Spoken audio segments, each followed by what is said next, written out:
everybody, to Homecoming 2016. Jackie Bessler along with you. Kyle Benedict off to my right, your left. And it is going to be a fantastic atmosphere here tonight as the 2-2 Mingus Marauders hosting Homecoming here against the Mohave Thunderbirds. Coming into tonight 0-4, but we're going to tell you how this team has really started to turn around their season and some of the things that we're going to watch out for from the Thunderbirds here tonight. The crowd is starting to file in. We will have Marauders future, present, and a past all in attendance out here today. The atmosphere is going to be fantastic, Kyle. No, man, Homecoming, as a player, you love it. As a fan, you love it just as much. And just the atmosphere, you can already feel it kind of picking up here. The atmosphere is always great for a Marauders home football game, but tonight with Homecoming, we got the cheerleaders out there as well. It's just going to be a fun one here tonight, and Mingus looking to get another W. Well, we're set up in the cave here right behind Team Turbo, who always sits right in front of our broadcast area, and of course that's number 11 Pollock on the team, just in case you don't know, and we're looking for a great evening here tonight. Tell you what, we're going to tell you about the JV squad up at Mohave and 40-mile-per-hour winds. I mean, oh my gosh, it was dust storm kind of conditions up in Mohave. What's our weather look like tonight? Well, we got a little bit of wind, breezy right now, about 13-mile-per-hour wind gust, but upper 60s, 67 degrees right now as we speak, so it's going to be a nice one. Not expecting the wind to be an issue.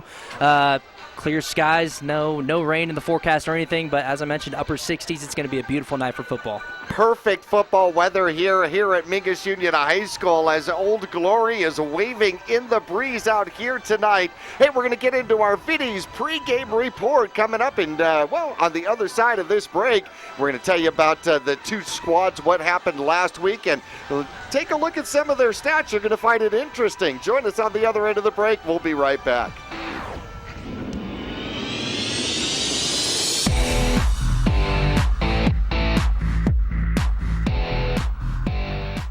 Respected locally, trusted nationally. The Ledbetter Law Firm in Cottonwood has a professional team ready to help with personal injury, corporate law, and real estate. Licensed in multiple states, federal and tribal courts, the Ledbetter Law Firm is experienced in healthcare law, education law, and liquor licenses. Selected by lawyers and judges as one of Arizona's finest law firms, the Ledbetter Law Firm on Main Street in Old Town Cottonwood, online at ledbetterlawaz.com. Taylor Waste has been voted the #1 residential garbage service 13 years in a row in Cottonwood and 9 years in a row in Sedona. Why? Because Taylor Waste always offers dependable and efficient garbage service and clean, eco-friendly curbside recycling and positive customer service. Taylor Waste offers a separate recycling container, and our recycling program is clean rather than commingled with garbage. To start service, call your locally owned Taylor Waste, dedicated to providing service tailored to your needs. Are you looking for a different approach to healthcare? A place where excellent care is combined with kindness and compassion? If so, welcome to Spectrum. At Spectrum, our approach to healthcare is positively different. From primary care to pediatrics, our staff is dedicated to one thing: you. As a leader in integrated care in Arizona, we treat the whole person because we think everyone deserves to feel better. Spectrum Healthcare, for mind, for body, for all of you. For 30 years, Roxu screen printers have provided Northern Arizona with clean, crisp, quality screen printing. They work with you to make the right choices in creating the right artwork and message to put forth your best image. Choose from brand name products and even fashion-forward designs, including caps, tees, sweatshirts, polos, and jackets. Make Roxu your choice for work and sports uniforms, workwear, resort wear, and more. Find out more at rokzootees.com. Roxu screen printers in Cottonwood, where clothing comes to rock. Welcome to the Vinny's Pizza pregame report. Call Vinny's now at 646-3333 and have pasta, subs, or a specialty pizza delivered right away. Don't forget the garlic knots and wings. Now let's head back live to the press box for Jackie and Kyle.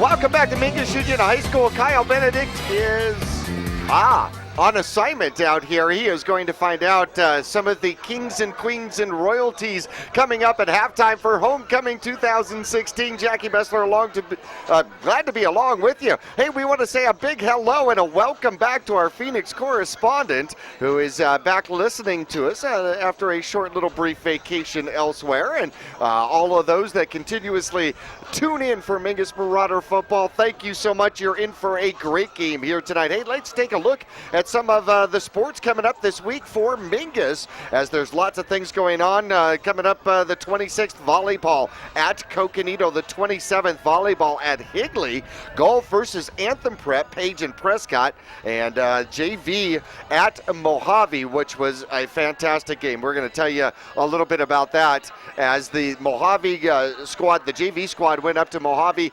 last night, Thursday night, and was victorious by a score of 32-6, and Mingus was doing phenomenal. The special teams played phenomenal across the board. The defense really stepped up and shown and played Marauder football, and the offense, who has consistently put 30, 40 points on the scoreboard, did it again at Mohave in a dust storm, up to 45-mile-per-hour gusts. It was really breezy, and so Mingus will now go on to play Bradshaw at this field coming up next to Thursday night, and that'll be a real test for the young JV Marauders. This week in youth football coming up Saturday, we have got all sorts of things going on as the majors are in action at Wickenburg. The minors, it'll be the Bears versus Page. The Cardinals at Camp Verde, and the Colts, who are undefeated, will take on Williams. In the Mighty Mite division, the Cottonwood Lobos 1-2-1. They're at Camp Verde, and the Marauders, who are undefeated 4-0, will take on Williams. Cottonwood Middle School will play Push Ridge coming up. Their last adventure, Cottonwood Middle School, a 20-point victory over their last opponent, and at one particular point was up 34-0, and then they started coming back, made it 34-14, a little bit of a game, and then the CMS Lobos able to pull away from it and take the victory. We want to thank our friends at Vinny's for sponsoring our pregame report, and tell you what, their spaghetti and meatballs offer is fantastic. $4.99. You also want to try their sub sandwiches. Don't forget about their everyday special. Buy any 2 slices and get a free small soda, and took advantage of the Marauder special the other day, and man, there was enough food to feed 5-6 different people. It was fantastic. But their spaghetti and meatball special, I'm going to recommend you try it. $4.99 at Vinny's. And don't forget their chicken parmigiana subs, absolutely phenomenal. You're going to find Vinny's along the 89A bypass in the Clemenceau building. Look for them. Vinny's Pizza, you can call right now. Get delivery going, 646-3333, 646-3333. Hey, we're going to take a quick break. When we come back, we're going to look at the individual teams, go into some team stats. You're going to find some interesting things when we return for the Vinny's Pizza pregame report after this.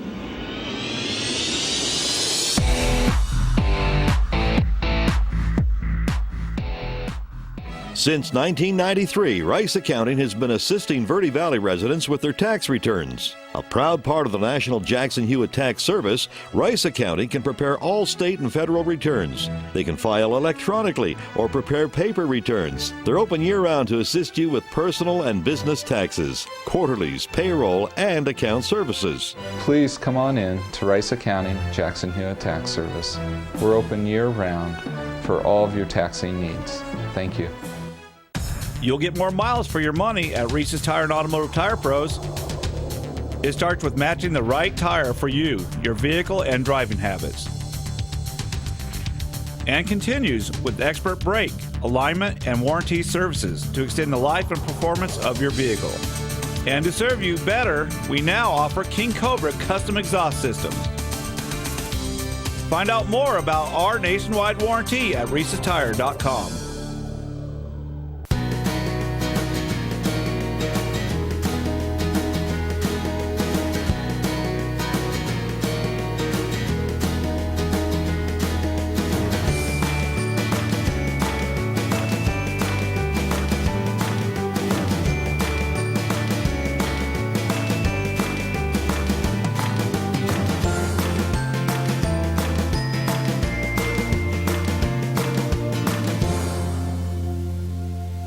cheerleading, tumbling, gymnastics.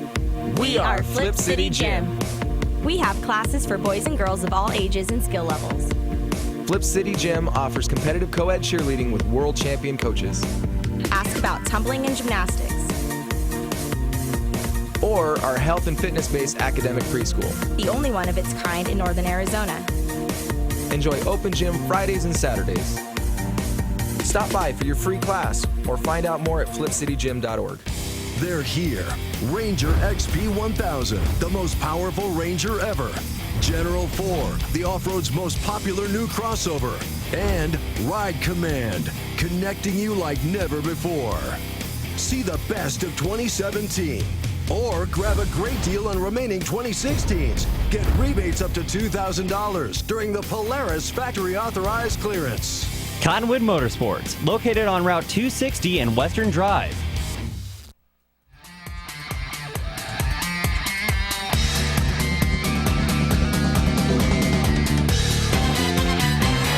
Back here at Mingus Union High School, getting ready for Homecoming 2016. The Thunderbirds are in town from Mohave. If you don't know where that is, it's Bullhead City, and it's 4 hours, and well, it's actually closer to 5.5 hours via bus ride. No, I gotta tell you, the trip for the JV squad, we get on the bus. We're leaving at noon. We're a few minutes behind schedule, not too bad. We get on I-17, and the bus overheats just north of Camp Verde. So I got to salute the bus crew here at Mingus Union High School. Immediately, they've got another bus on the way. They pull right in front of us on I-17. I mean, it is a mad dash as everybody is moving stuff from bus to bus, and it goes under it, and you got to make sure that you're only loading from one side because you got traffic, right? Right, yeah. And we get pop out the old bus driver, pop in the new bus driver, and the new bus all completely loaded. Did everybody get their mouthpiece? Okay, good. Here we go. and onward we went. So when we got there at Mohave, we had very little time. We basically got to stretch and go through plays for about 3 minutes, and they had already given us 5 extra minutes. We were into the game. So salute the bus crew here at Mingus Union High School for coming out and saving us. Hey, let's run through some of the schedule and the teams that Mingus has played, because I tell you, PowerPoints are just around the corner, Kyle. Yeah, so Higley, they're 3-1. Number 4, they're ranked 745th in the nation. They beat Australia Foothills 58-0. They're at Apache Junction. Cactus Shadows 3-1. They're number 8. They lost to number 6 Cactus 41-21 last week. They're at number 21 Moon Valley tonight. Of course, we just talked about that. Cactus, host St. Mary's. They're number 11, the Knights. And then Lee Williams, of course, Mingus went on and took on Lee Williams last week with a 35-14 win for Mingus. Mohave lost a shootout to Coconino, 54-48. They lost to Coconino. That was now Mingus at homecoming, of course, hosting Mohave. But again, Mohave coming off of where they put a lot of points on the board, gave up a lot of points as well. Bradshaw, number 14, they're 2-2 on the season. They lost last week 53-33 to number 2, Marcos Deniza. They're at Flagstaff, so that's going to be a big one there tonight at Flagstaff.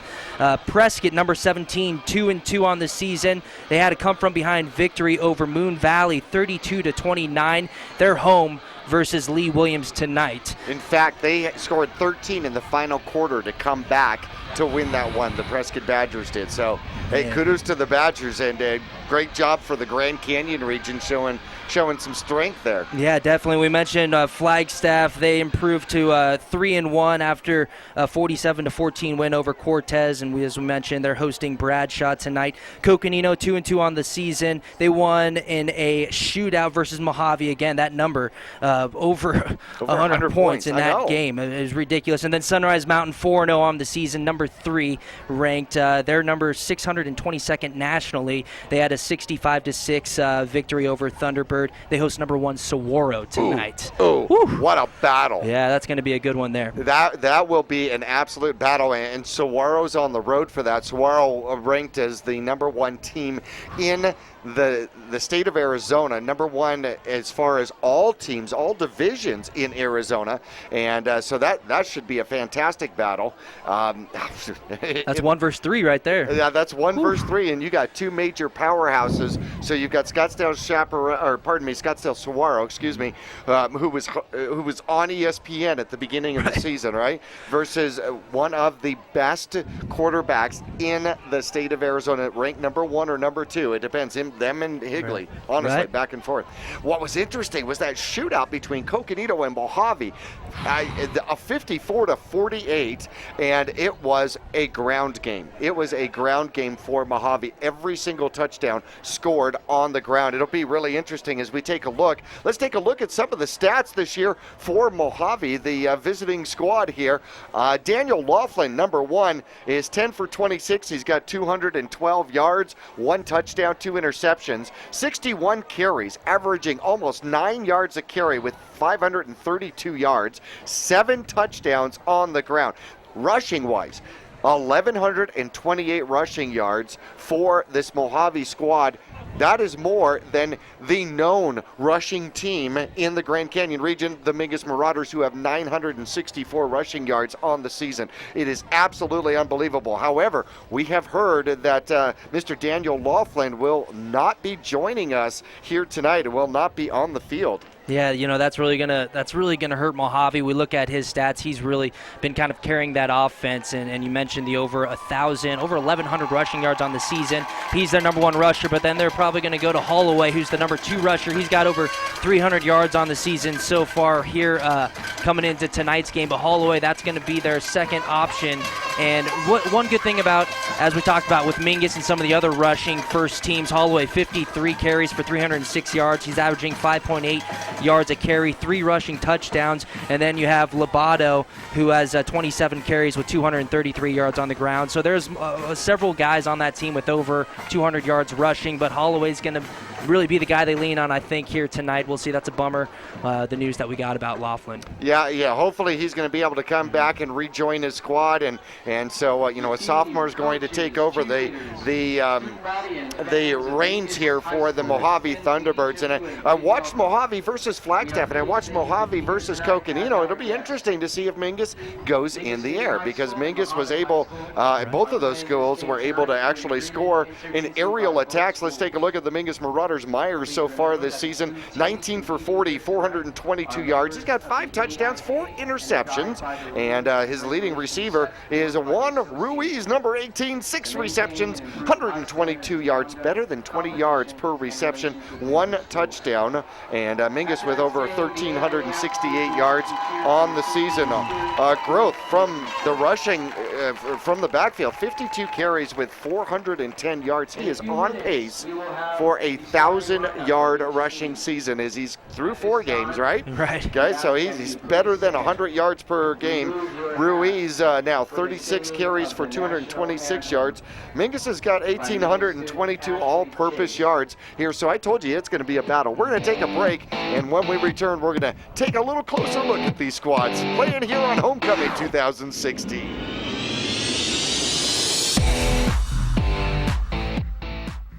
People often refer to Larry Green Chevrolet as the people place. Keeping that reputation is a priority in the community and with every customer that comes through the door. If you're on the market for a new or pre-owned car, truck, van, or SUV, you'll find their selection extensive and their sales team professional and courteous. You can also count on excellent after-sales service. Visit Larry Green Chevrolet on Highway 260 next to Walmart in Cottonwood.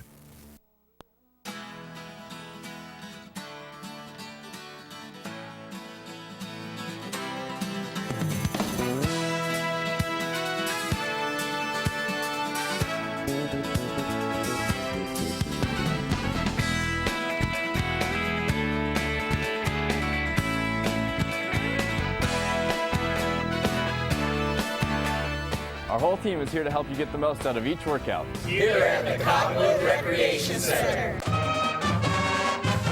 This has been the Vinny's New York Chef Pizza pregame report. Call Vinny's now at 646-3333 for pickup or delivery and have delicious pasta, subs, or a specialty pizza ready to go by game time. Vinny's Pizza, located at 516 East State Route 89A in Cottonwood, will return for kickoff right after this.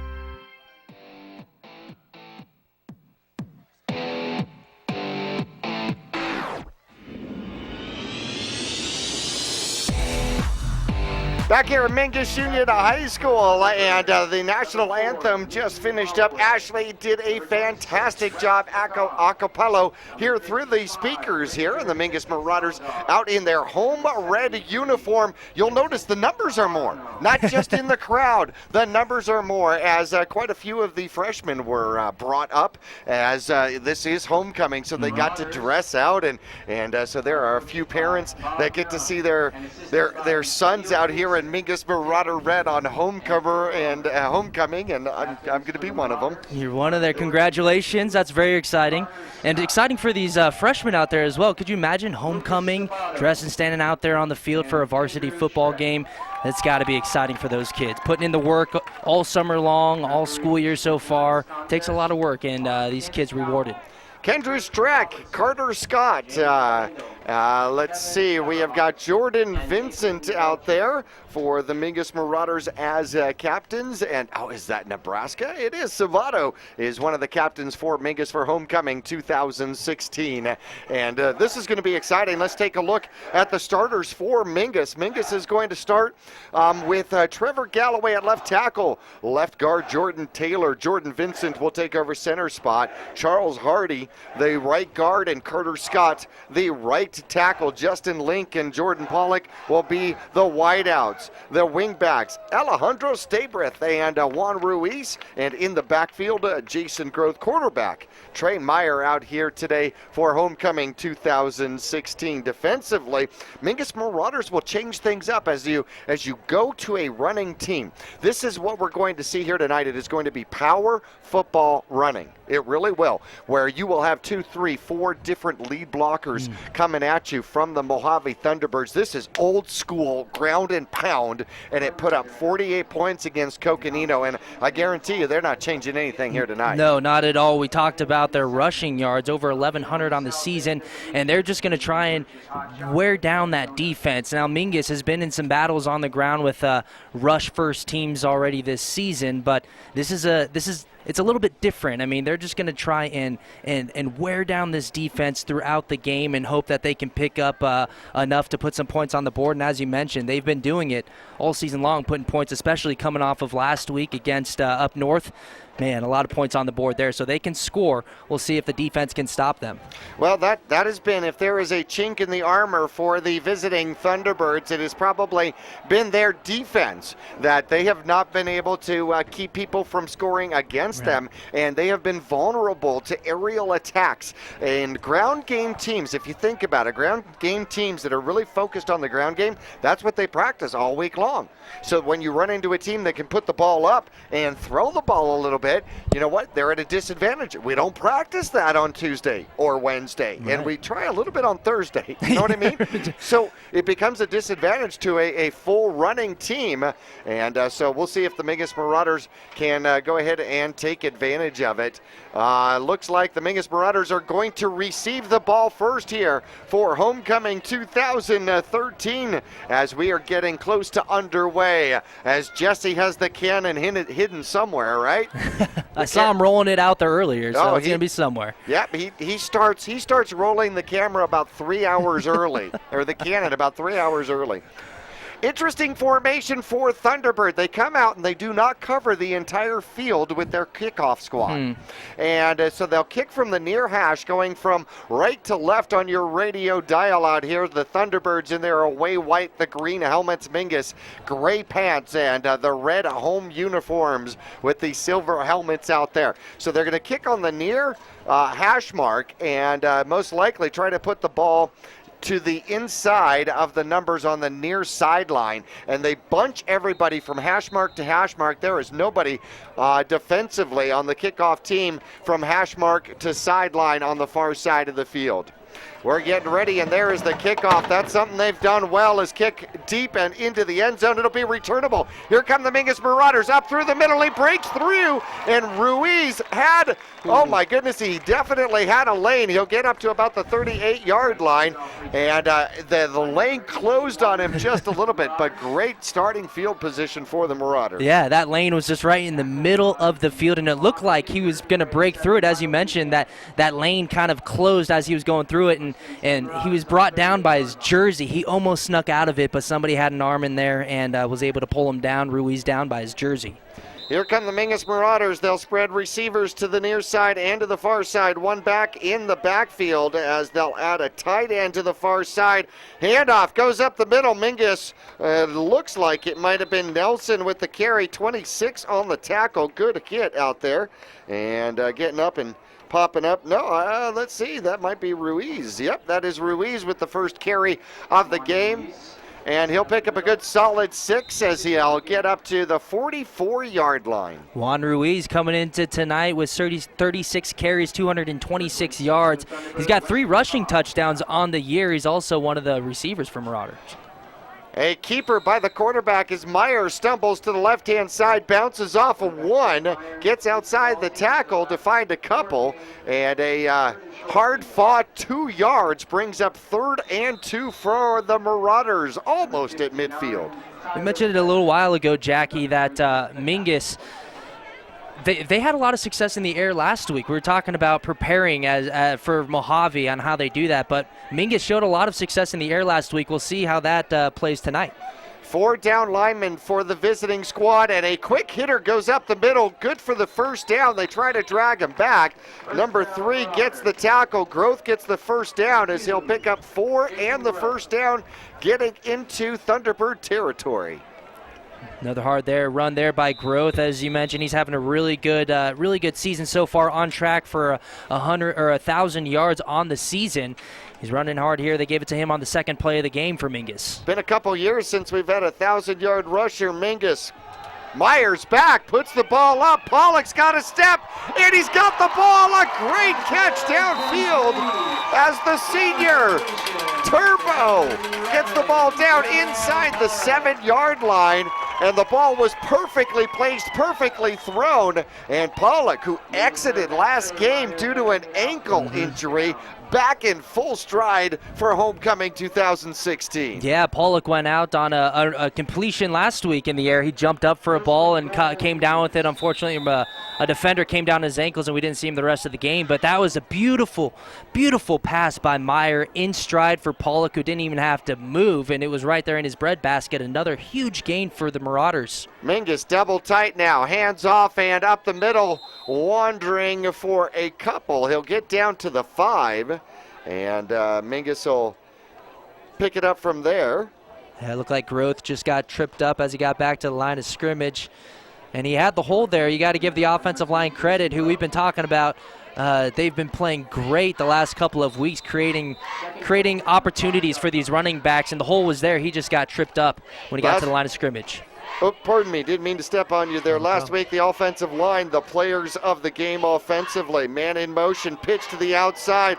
Alejandro decides to cut it in, follows his blockers in. He could have gone left, he could have gone right. But either way, he finds the end zone, and off goes the cannon for the first time on homecoming 2016. 9:27 left to go, and Mingus takes the lead 6-0. Yeah, a pitch to the outside again, and he had 2 blockers, Juan Ruiz, and he also had Justin Link on the outside blocking for him. And those guys just kind of pushed their defenders to the sideline, and he saw that and stayed cut back inside. Extra point by Meyer. He is up, and the raised arms say good. 9:27, Mingus on top, 7-0. In this scoring update brought to you by Coach McKeever.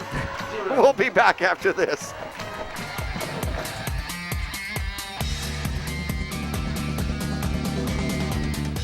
People often refer to Larry Green Chevrolet as the people place. Keeping that reputation is a priority in the community and with every customer that comes through the door. If you're on the market for a new or pre-owned car, truck, van, or SUV, you'll find their selection extensive and their sales team professional and courteous. You can also count on excellent after-sales service. Visit Larry Green Chevrolet on Highway 260 next to Walmart in Cottonwood.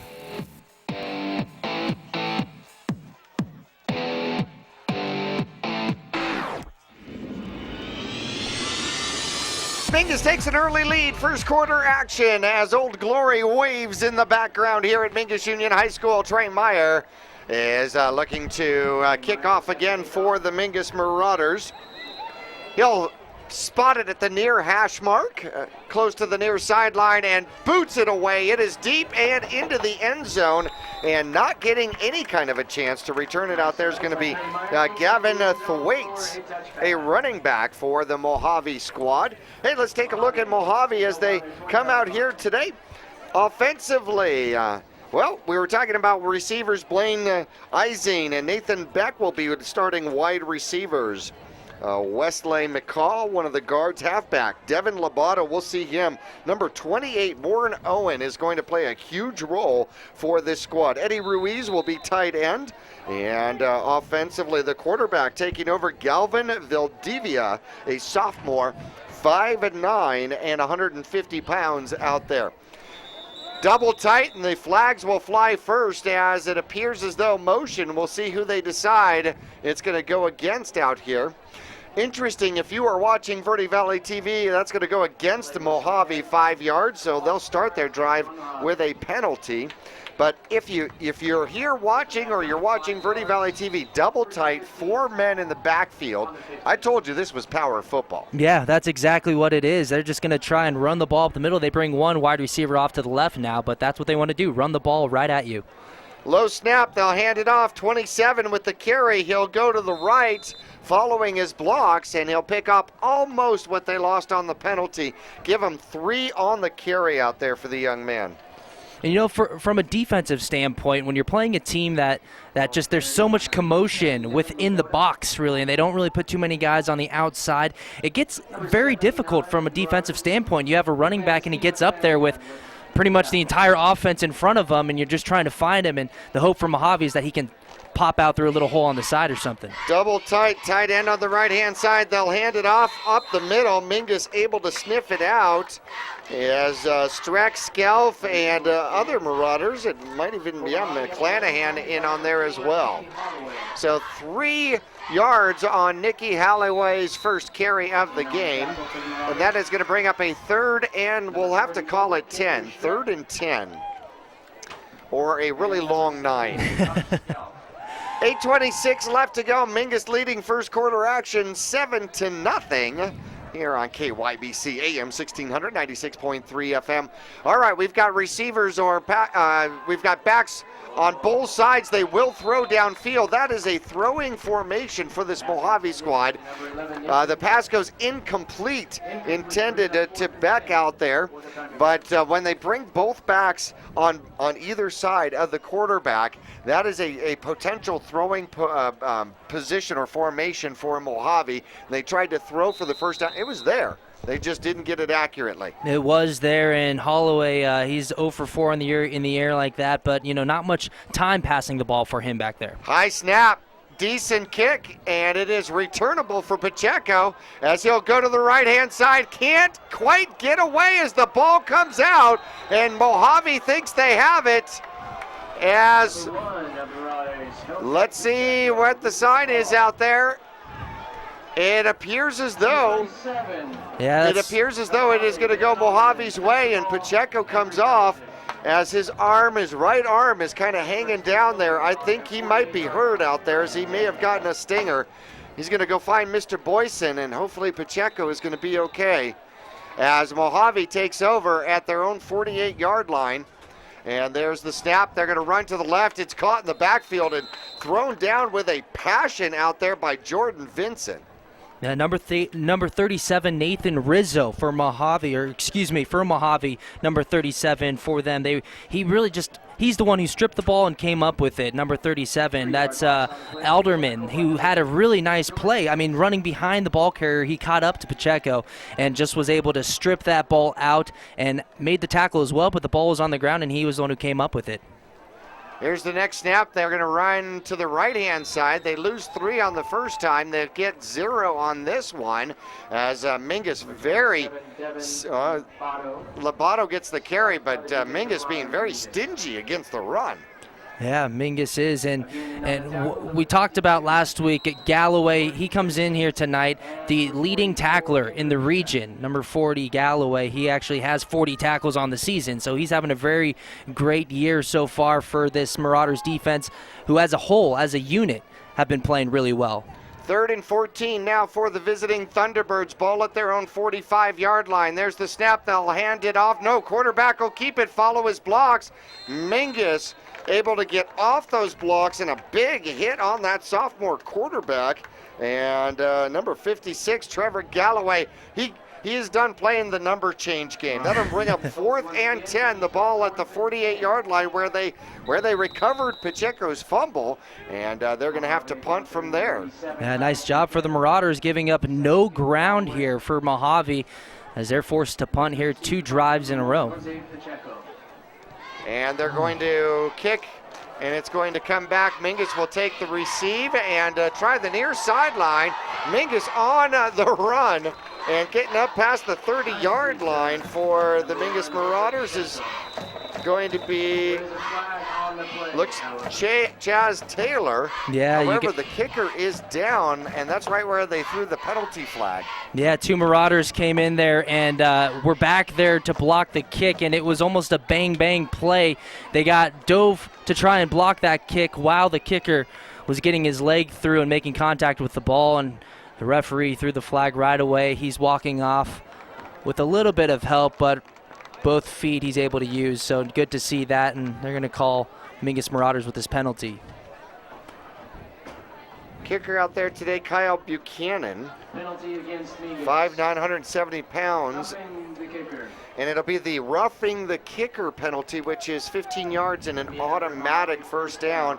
So Mohave, who recovered a fumble at the at their own 48-yard line, can't gain any ground on the ground, but does get the first down by the penalty with 5:58 left to go. Mingus now hanging on to a 7-0 lead with Mohave, the Thunderbirds driving. Yeah, driving, not doing much on offense, but a couple a turnover and then some help from the Marauders gets them in Marauder territory. There's the snap, and they're going to throw. The ball is batted down. And it looked like Jordan Vincent said, "Not on my field, not in my house, baby." Well, that's what you do. That's what you teach your defensive linemen. If it looks like quarterback's going to pass, get those hands up there, and they were able to bat that one down. Another nice play, and he was in the backfield as well, which helps. So you had the quarterback almost running on his heels trying to throw that pass, and you got a couple linemen there with their hands in the air and batting it down. Hands in the air like they don't care, right? No, wait. No, I'm something like that. Borrowing lyrics. I can't do that. Here comes Mohave. 4 in the backfield. They're going to sweep it to the near side.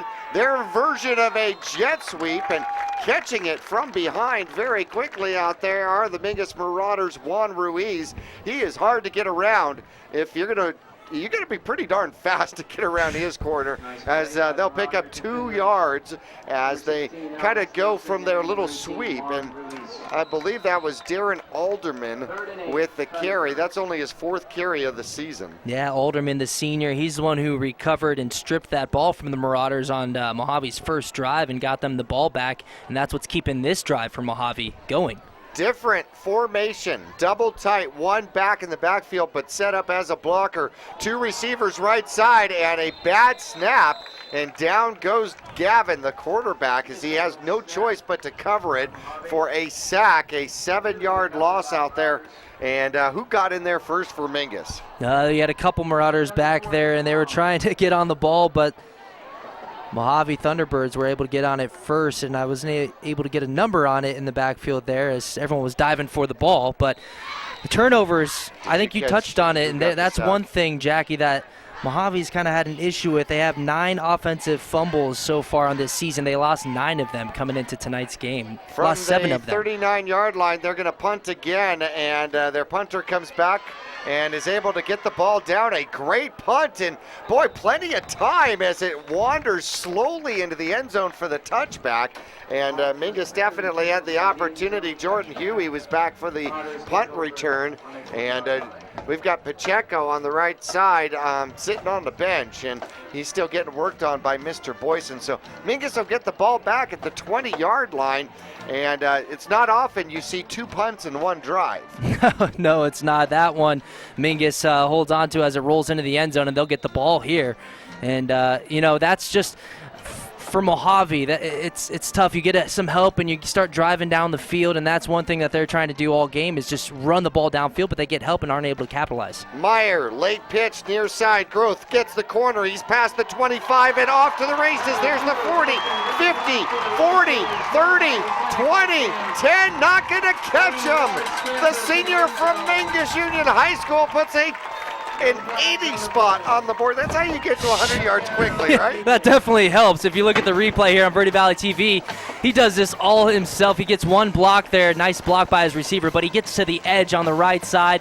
Once he gets to the sideline, he is off to the races. There's nobody within 12 yards of him when he crosses the goal line. I was going to say the field was litter-free, meaning there was no flags, but as soon as he scored, the confetti got shot up. So I can't say we were litter-free, so to speak. Chaz Taylor will be the holder. Meyer looking for his second extra point of the game. And there's the snap, there's the hold, it's good. The kick is up and good. And Mingus with 4:05 left to go in the first quarter extends their lead 14-0 over the Mohave Thunderbirds on homecoming 2016. We'll be back right after this.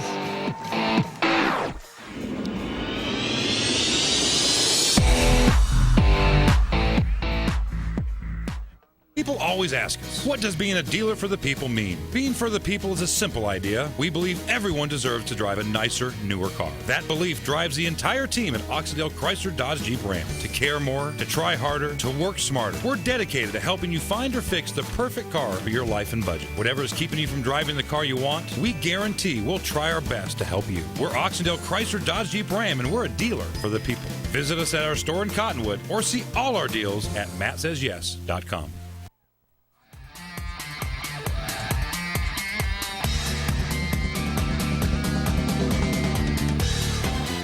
Back here at Mingus Union High School as Meyer looks to kick off again. His last was a touchback, and he'll boom this one, driving it back halfway through the end zone. And again, that is such a weapon in high school football because it is not returnable when it goes into the end zone. Yeah, no, it really is a weapon. That's his second one here tonight. Meyer came into tonight's game with 7 touchbacks.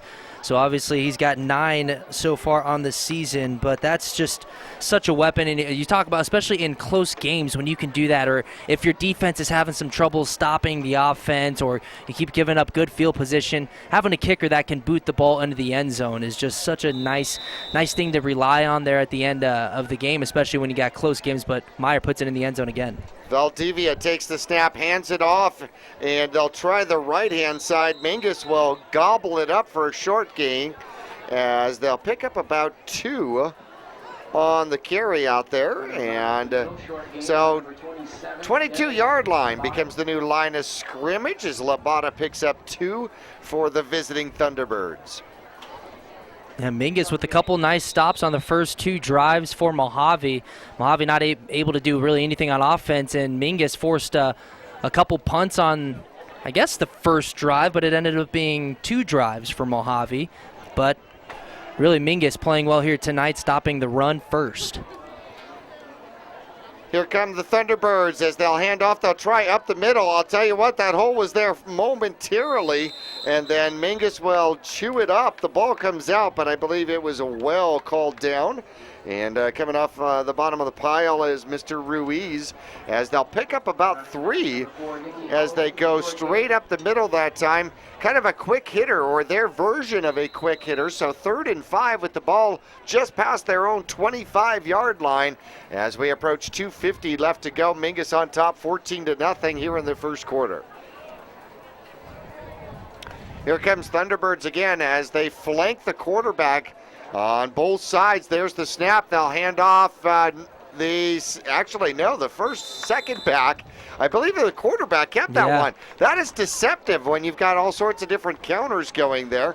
No gain on the quarterback keeper out there. Number 46, that's with the keeper there, and just reading the defense, very similar to what the Marauders do. Read the defense, and that's going to determine if you give the ball to your running back, one of your running backs, or keep it.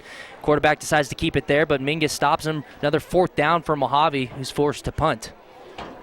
Buchanan back, high snap again, he'll punt, almost blocked once again, high punt, returnable. Here come the Marauders past the 50 and past the 40-yard line, and on the return, Chaz Taylor for the Mingus Marauders, as that young man is going to be a heck of a ball player as he continues to grow for the Mingus Marauders in the football ranks. Yeah, he had a whole full head of steam there on that return. He ran into one of his blockers as he was trying to make a move, but you can tell that athleticism and how quickly he can just pick up speed on those returns. One more yard and Mingus will have 100 rushing yards here in the first quarter. The 39-yard line of the Mohave Thunderbirds is where they'll start. 1st and 10, Ruiz in motion. Drew Meyer back, he'll throw the ball downfield. He's got a receiver and a touchdown connected as Stabrith is the recipient of the 39-yard touchdown pass out there. And Mingus, a great job blocking out there for Trey Meyer as he had all time in the delayed cannon, right? Yeah, the delayed cannon, better late than never. But that's the second beautiful pass that we've seen by Meyer. This one for a touchdown. Another one right there in the breadbasket of his receiver, as Stabrith standing in the end zone by himself, just almost looked like a post pattern, and he was open. Meyer led him perfectly, put it right into his hands. Mingus on the board again. Straight down the field as the Mingus Marauders add the extra point, take a 21-0 lead here in the first quarter. 1:47 left to go for homecoming 2016. We'll take a look at the Cottonwood Parks and Rec scoreboard here on Verde Valley TV as we exit. We'll return right after this.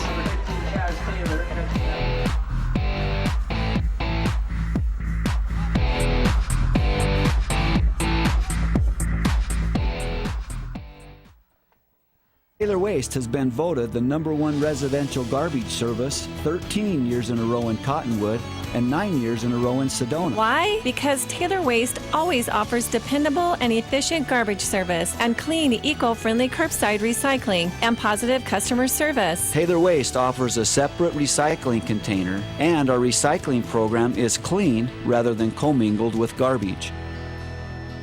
To start service, call your locally owned Taylor Waste, dedicated to providing service tailored to your needs.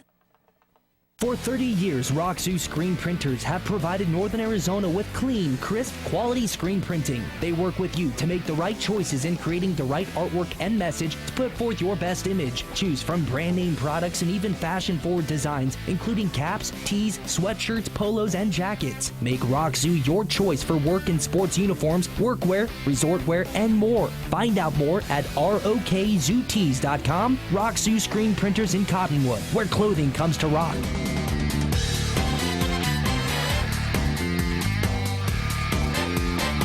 Well, Meyer does what Myers does best and puts the ball in the end zone on the touchback, and Mohave will start at their own 20. They'll try kind of the right side as they go behind the guard, and more red jerseys cling on to the running back, and that'll end up being a no gain. Well, you know what? They're going to give him one on forward progress out there. It was nice to see the Marauders right there, as they had so many red jerseys around the ball carrier that you had a couple guys who came in there late for Mingus that were just solely trying to strip the ball, and that's what's nice when you have multiple jerseys and multiple guys gang tackling the ball runner, is that you have a couple guys who can get in there and try to create a turnover, strip that ball. Two receivers to the right, low snap again. Quarterback picks it up, throws it downfield. Almost a connection. Overthrows by just a little out there, as Mingus had Colby Fanning and Chaz Taylor on the defense. Yeah, that was beautiful coverage. You had one Marauder defender underneath, and then you had the safety over top, and it was just nowhere to put that ball, and the quarterback was forced to throw it out of bounds as he wasn't able to hit his target there. But nice coverage downfield for Mingus. 3rd and 9. How about that? 59 seconds left to go in the first quarter. Mingus leading 21-0. Glad you are along with us. I love this full stand effect. I mean, we almost need assigned seating out here for homecoming 2016. as Vildova takes the snap, looking to throw again, throws downfield, has a man, and it was picked off and then dropped. Colby Fanning had it in the breadbasket and had a hole in the bottom. Colby Fanning in position again, and I'm not sure if he slipped or if it was just that underthrown. I mean, the receiver had no shot at catching this ball. Fanning, though, was on the ground diving, trying to catch it, and he wasn't able to hold on. But again, Marauders defensive backs in position and not letting anything in the air happen. Number 15, Chad Well, Mohave, if they're out there throwing the ball, that's not what they want. High snap again, and the punt is short. It tips a Mohave Thunderbird, and should have been down right there, but they're going to go ahead and down it at the 48-yard line. So Mingus, after the touch by Brent Moore from the Mohave squad, will take over in Thunderbird territory. You talked about this crowd. It's awesome. So many people here. Some of the people trying to find a seat now are wondering if, are those 2 seats open over there? But we're pretty much a packed house here. It's nice seeing the cheerleaders as well, and in the white jerseys, all looking the same there. Of course, homecoming has that extra atmosphere to it, so great to see everybody coming out here supporting the Marauders on homecoming. Mingus Marauders past, present, and future taking their spots out here as the Mingus Marauders take over. 1st and 10. Up the middle, Growth breaks a tackle to the outside, runs over a man inside the 30, inside the 25, and that's going to put him over 100 yards of rushing right there as Growth picks up 19 on his own. A hard run there by Growth. I mean, he began that running hard and he ended it running just as hard. He was hitting the backfield, and there was a Thunderbird who was trying to strip that, but before he got to line of scrimmage, you saw Growth had both hands on the ball. He was running low. That's what you're supposed to do, and by the time he got on the outside, he lowered his shoulder and delivered an offensive hit to a man on the outside there, running the ball hard. Mingus will get one more playoff here before the end of the quarter, and it becomes a reverse going downfield as Ruiz. He's trying to drag a man and gets away from him, and Ruiz with the touchdown, 23 yards out. The misdirection, and Mingus with 4 seconds left puts up their 4th touchdown in the 1st quarter. Yeah, Ruiz got into the open field, and you could just see he smelt that end zone. It was in sight. He was about 5-6 yards from the goal line, and he was actually had somebody holding onto his legs, and he was there hopping as one leg was still wrapped up, and he was able to get free and score, get in the end zone for Mingus. 4 ticks left. Myers' boot is through the yellow things that stand up, and that's going to put the 28th point on the board out here as Mingus will kick off to basically end the 1st quarter out here today, leading 28-0. We'll return to Mingus Union High School homecoming 2016 after this.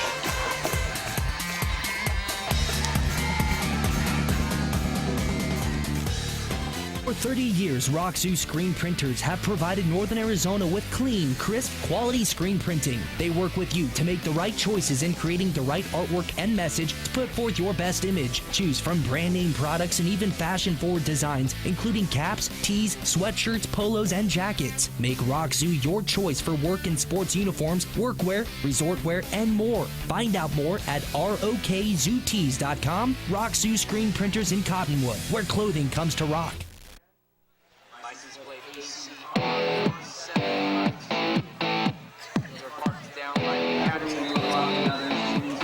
Back here at Mingus Union High School, Meyer looking for his 3rd touchback of the night. It's up, it's deep, it's short, and the return is going to come out for Mohave. He'll try the right-hand side, gets tripped up on the way as Gavin Thwartis.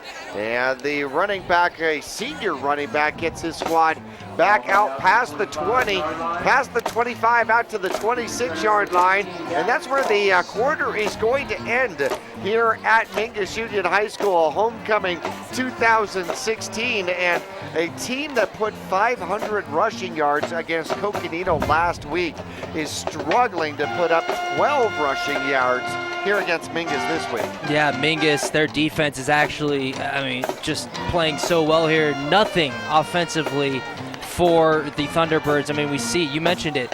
they want to run the ball. That is their first thing, is they want to run the ball, and they've thrown the ball quite a few times here, and that just shows they don't want to do that, but Mingus' defense playing very well in the first quarter.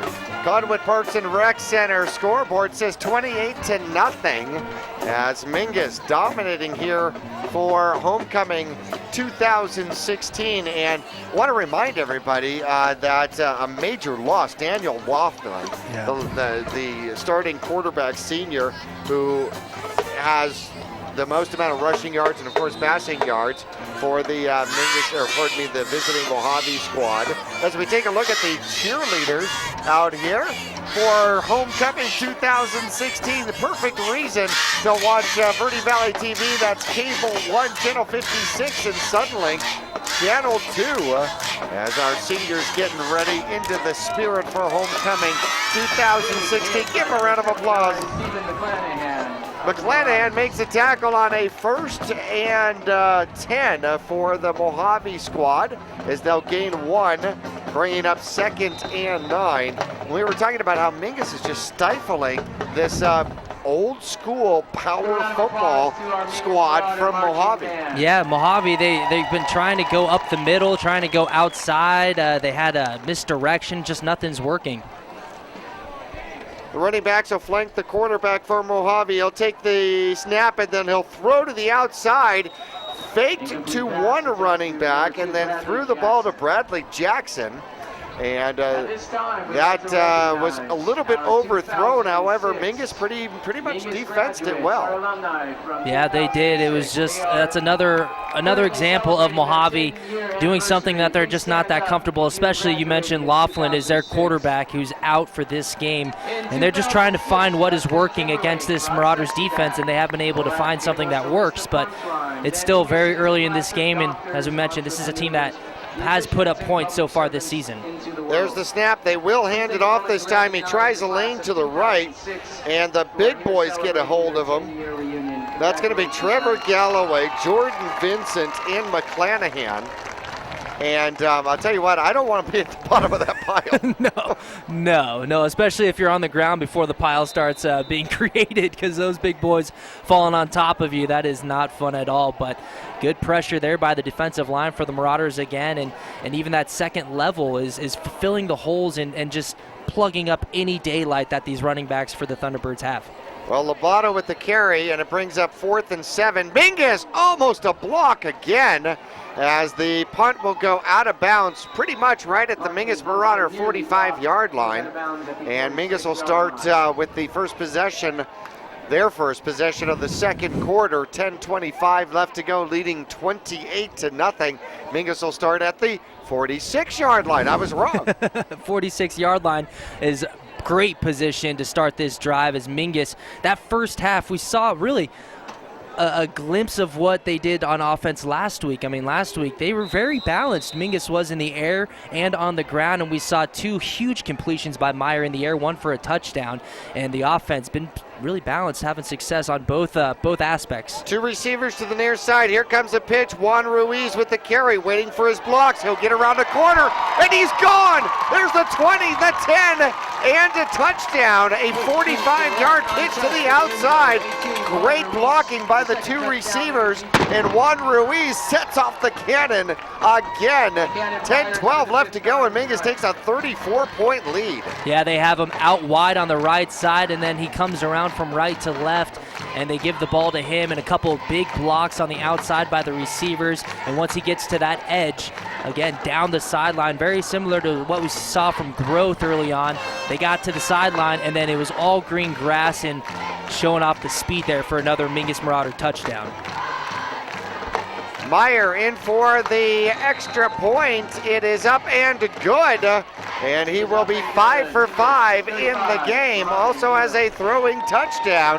10-12 left to go, and Mingus is cruising 35-0 here. Homecoming 2016. We'll be back after this.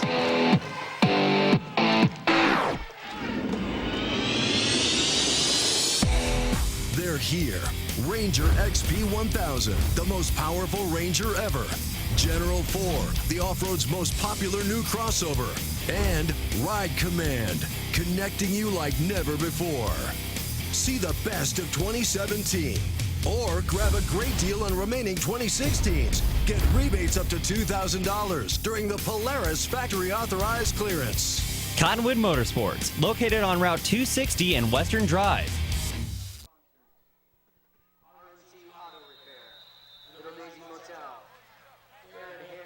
DDS, Sears.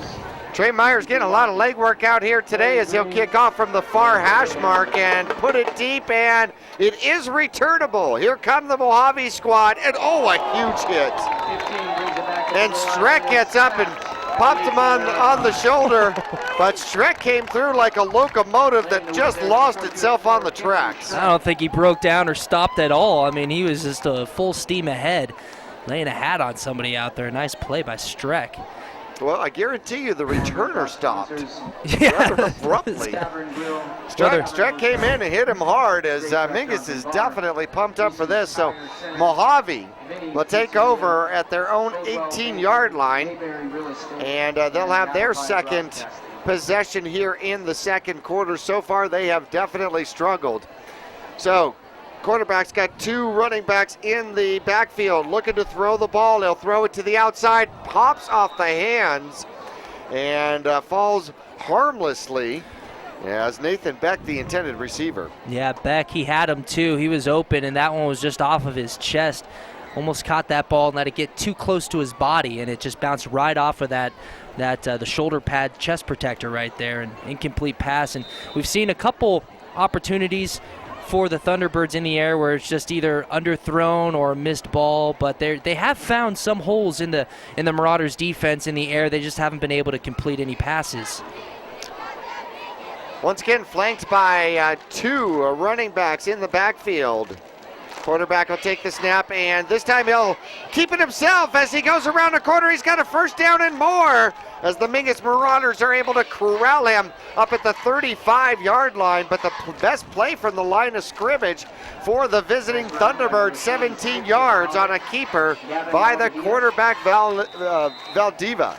Yeah, that was. I mean, it was just he read the defense again, and it was a play action. He decided to keep the ball himself, followed one of his lead blocks, and that was one of the most positive plays that we've seen from the Mohave Thunderbirds so far here tonight, and he was just following his lead blockers. As simple as that.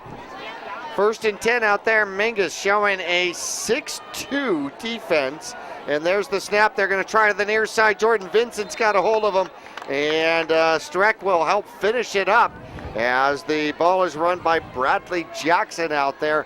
He'll scavenge maybe one out of it. Oh man, what a play by Jordan Vincent. He was blocked, and then he just quickly got that defender off of him, shoved him off to the side, and he was able to keep his arms out in front of him and not let the defender get too close to his body. And once he shed that tackle, he was right there to make the play.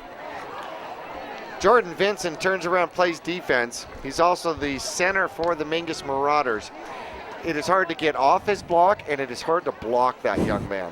There's the snap, and the ball hits the ground as they go to a wildcat kind of a format, and Gavin will pick it up, and he'll get a few out of a broken play. Valdivia, quarterback, will bring up a 3rd and about 7 from the 36-yard line. 8:25 left to go. Mingus on top, 35-0. If you're just joining us and you're in the area, we'll scoot together. We'll make room. Come on out and join us for Homecoming 2016. Come on out. It's a lot of fun. The crowd's huge. We got everybody out here. I mean, and what a game. The Marauders are really putting on a show here in the first half, of course, leading this one with 35-0 in the second quarter. Two receivers to the far side off the line. That makes the tight end eligible. He goes out for a pass. They throw to him. Huey's got the coverage, well covered out there, and I like that play. That's a well-designed play, especially for a running team as the tight end releases goes downfield, but Huey covers it well. That's going to bring up 4th and 8 for the Mohave Thunderbirds. Yeah, Huey with the great coverage downfield, and then it's hard to throw the ball downfield when you got Jordan Vincent staring right here in your face, and the quarterback again. I don't know how many times he's done it tonight. He's having to throw off of his while he's backpedaling because Vincent's right there in his face, just causing all kinds of problems. Sometimes I'm on the field at practice, and when they're running at you, they're bigger. There's the punt, and it is fieldable at the 30-yard line as Chaz Taylor tries to cut inside and then tries to throw a would-be tackler to the side. And, well, there's a little extracurricular activity out there. Chaz Taylor gets the ball back up to about the 45-yard line. A return of 15 yards out there, and then a little bit of an extracurricular activity between a Thunderbird and a Marauder draws the yellow flag out there, and we'll wait to see who the referees will deem hostile on this one. It will be a personal foul against Mohave, and I think the intended block downfield came with a little bit of extra aggression. Yeah, that's Bradley Jackson who they're going to get with that penalty. I believe he was getting into a little deal with Colby Fanning down there, and the flag was thrown when completely away from any other players. Colby Fanning all of a sudden gets put onto the ground, and that's when the flag comes out. And they get Bradley Jackson for Mohave with that penalty, and that one hurts. Well, that's going to set up shop for the Mingus Marauders at the 40-yard line. So they're going to tack it to the end of the run, not from the spot of the foul. So Mingus 1st and 10 from the 40. That's only the second penalty for the visiting Mohave Thunderbirds out here. And Mingus with 7:31 left to go in the first half, looking to take over. Another touchdown here, we may be into continuous clock in the first half. Yeah, Mingus Marauders, 2 receivers to the near side. 1 man in the backfield. Myers takes the snap. He's looking to throw. He'll throw to the outside. He's got Stabrith thrown a little bit high. That'll be the first incompletion for the Mingus Marauders senior quarterback. I want to thank some of our sponsors. Ledbetter Law Firm, locally respected, nationally recognized. Rock Sioux Screen Printing, where clothing comes to rock. And Spectrum Healthcare, for mind, for body, for all of you.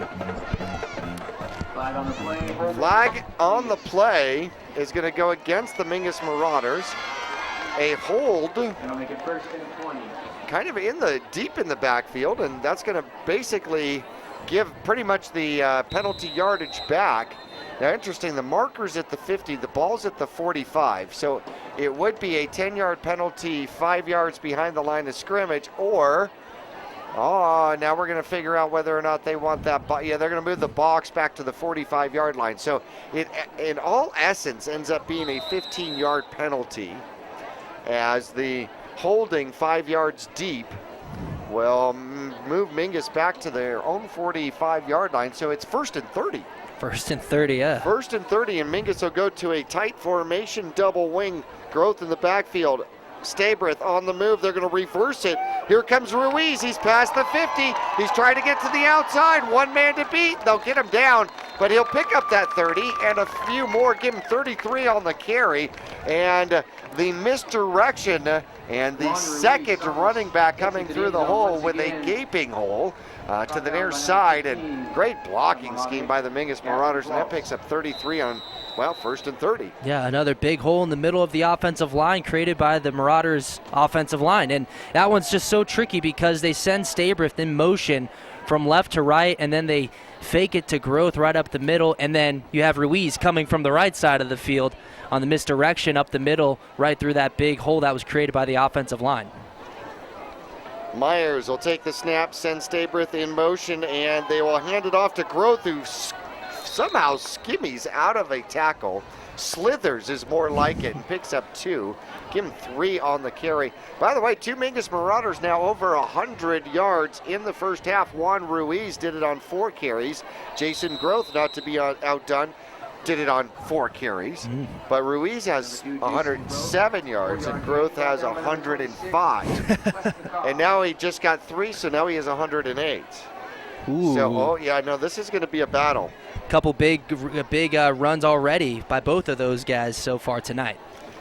Stabrith in motion. He keeps going in motion. This time Myers looking for him, and he'll throw up underneath, back shoulder, and a great attempt out there by Justin Link.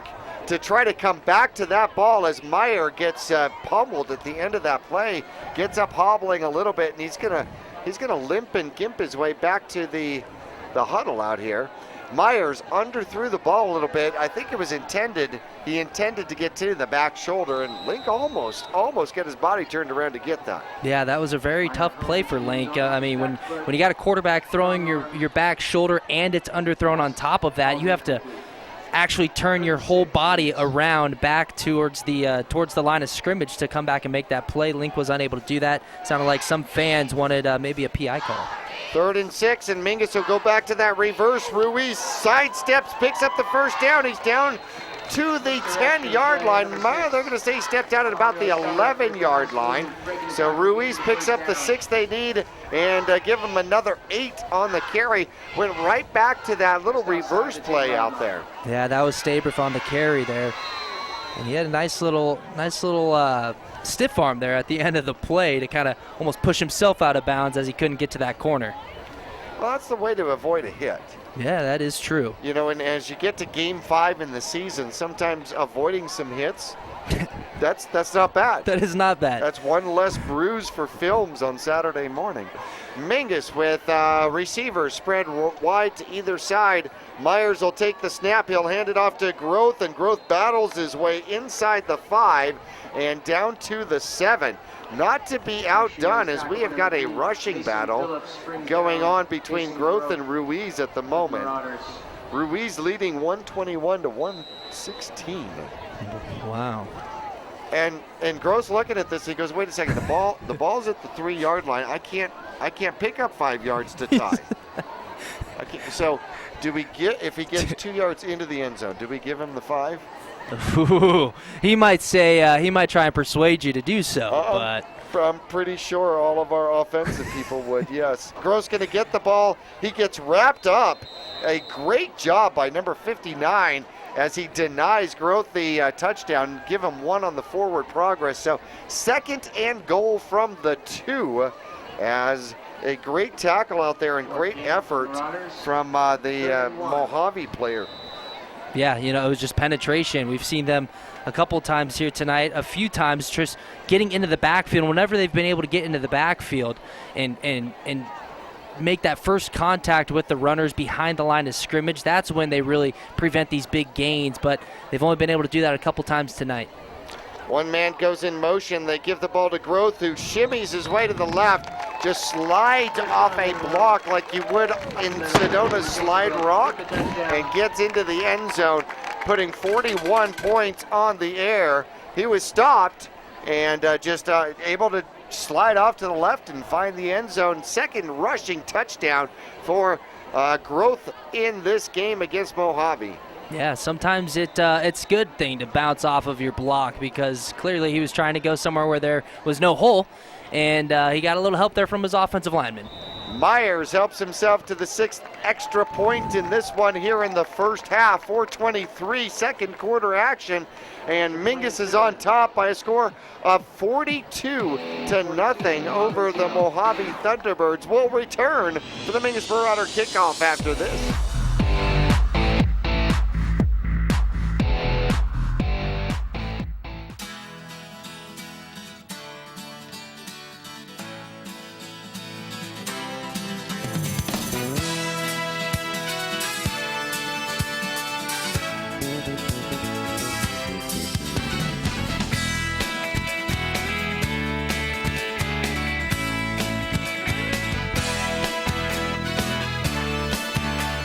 Our whole team is here to help you get the most out of each workout. Here at the Cottonwood Recreation Center.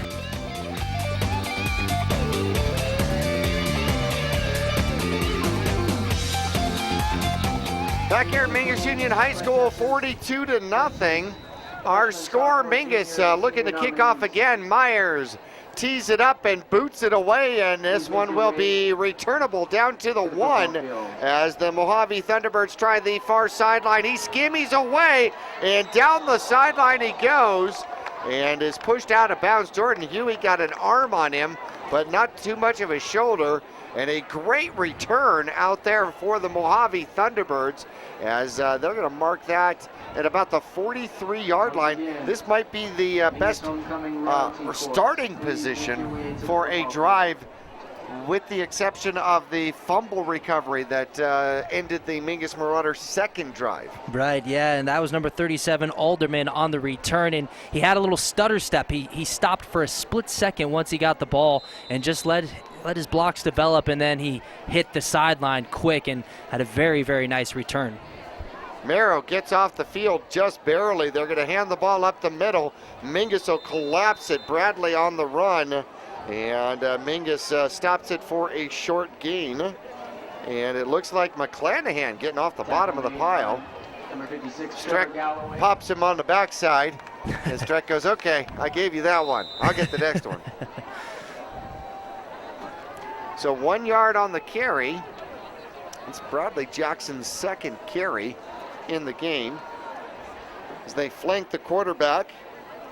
Gavin takes the snap, they'll hand it off. Great lane, and he pushes forward. A phenomenal second effort out there by Labato, as he will pick up a good solid 5 on the run, bringing up a manageable 3rd and 4.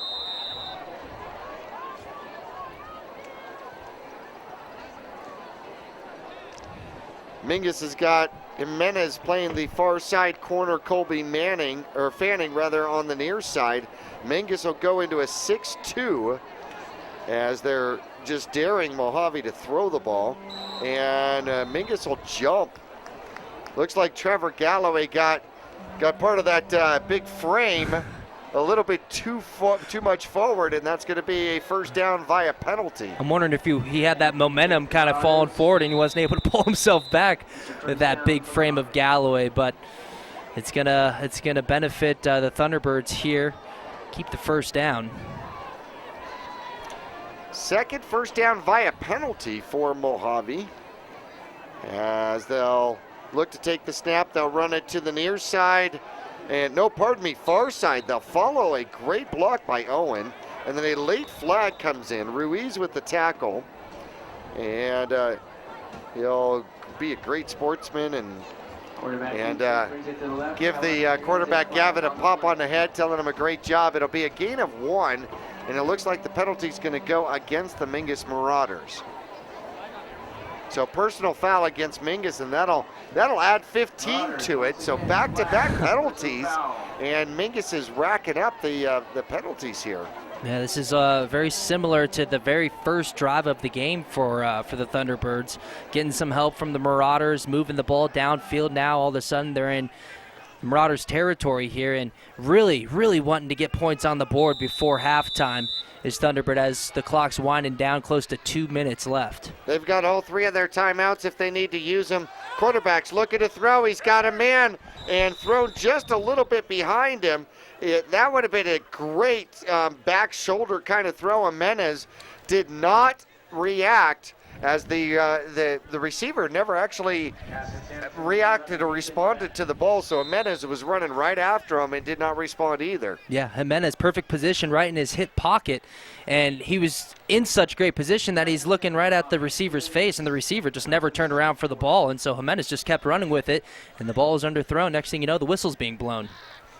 Back will split to the near side for the Mohave Thunderbirds. 3 men in the backfield, and quarterback pulls it, looking to throw. Throws to the near side. It's caught by Beck. That could be close to a first down, depends on the spot. Looks like they're going to put it down to the 21-yard line, and that's the first reception of the game for Mohave. Give him 8 yards on the reception.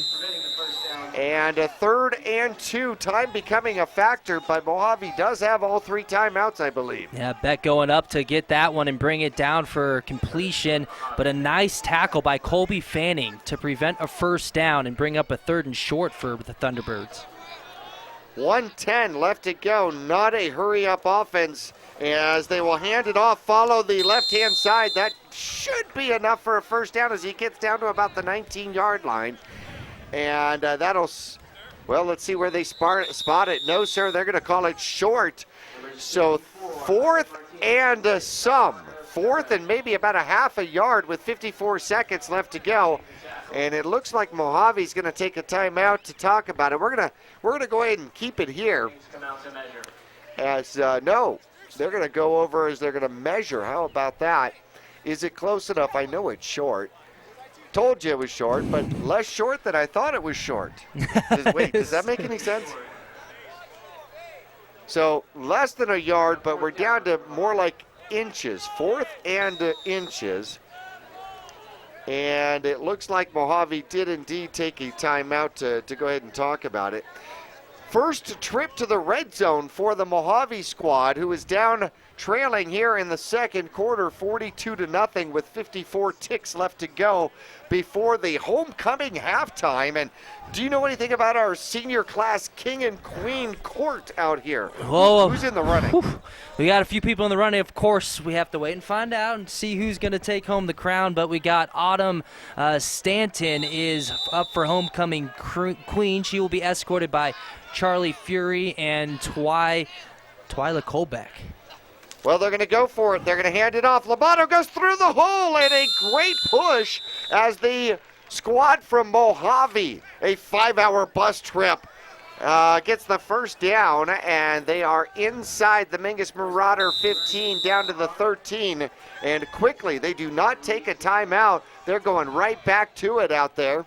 And great first down. They've got tight. They got one receiver on the far side. They're looking to throw to him on the slant, and he got his hands on it, and Beck couldn't come down with it. He would have been about the 5-yard line. So stops the clock with 24 seconds left to go. 2nd and 10 from the 13.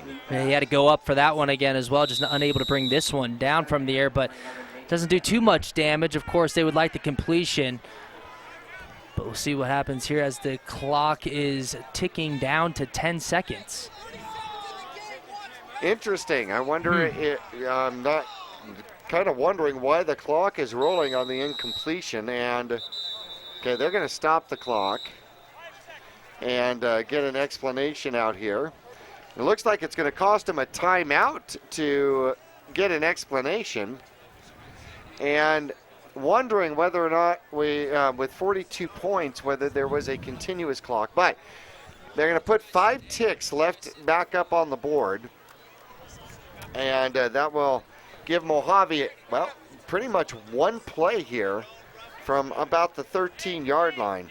Coach Rudy Olvera kind of disappointed that the clock management here right at the end of the quarter does not go his way.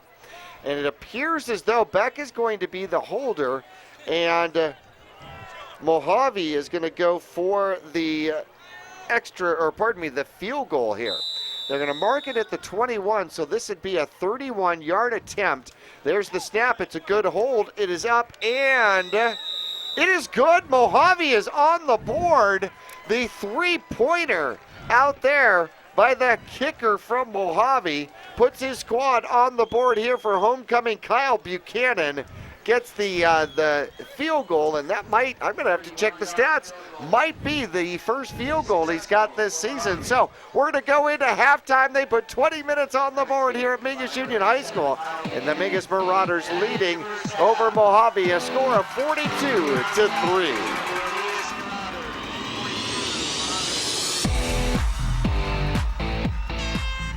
Are you looking for a different approach to healthcare? A place where excellent care is combined with kindness and compassion? If so, welcome to Spectrum. At Spectrum, our approach to healthcare is positively different. From primary care to pediatrics, our staff is dedicated to one thing: you. As a leader in integrated care in Arizona, we treat the whole person because we think everyone deserves to feel better. Spectrum Healthcare, for mind, for body, for all of you. They're here. Ranger XP 1000, the most powerful Ranger ever. General 4, the off-road's most popular new crossover. And Ride Command, connecting you like never before. See the best of 2017. Or grab a great deal on remaining 2016s. Get rebates up to $2,000 during the Polaris factory authorized clearance. Cottonwood Motorsports, located on Route 260 and Western Drive. Cheerleading, tumbling, gymnastics. We are Flip City Gym. We have classes for boys and girls of all ages and skill levels. Flip City Gym offers competitive co-ed cheerleading with world champion coaches. Ask about tumbling and gymnastics. Or our health and fitness-based academic preschool. The only one of its kind in Northern Arizona. Enjoy open gym Fridays and Saturdays. Stop by for your free class or find out more at flipcitygym.org. Since 1993, Rice Accounting has been assisting Verde Valley residents with their tax returns. A proud part of the National Jackson Hewitt Tax Service, Rice Accounting can prepare all state and federal returns. They can file electronically or prepare paper returns. They're open year-round to assist you with personal and business taxes, quarterlies, payroll, and account services. Please come on in to Rice Accounting Jackson Hewitt Tax Service. We're open year-round for all of your taxing needs. Thank you.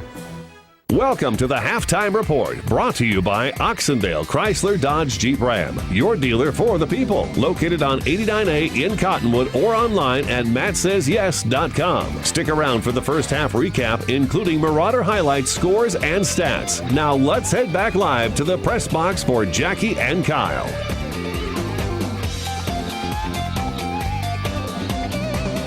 Here at Mingus Union High School, boy, it has been a juggernaut of an offensive battle out here as the Mingus Marauders lead the Mohave Thunderbirds 42-3, and the real story has been the Mingus Marauder defense. They have not allowed the rushing yards that Mohave was able to put up against Coconino last week, over 500 rushing yards, and Mingus has just eliminated that piece of their offense and has pretty much kept them in check to 3 points.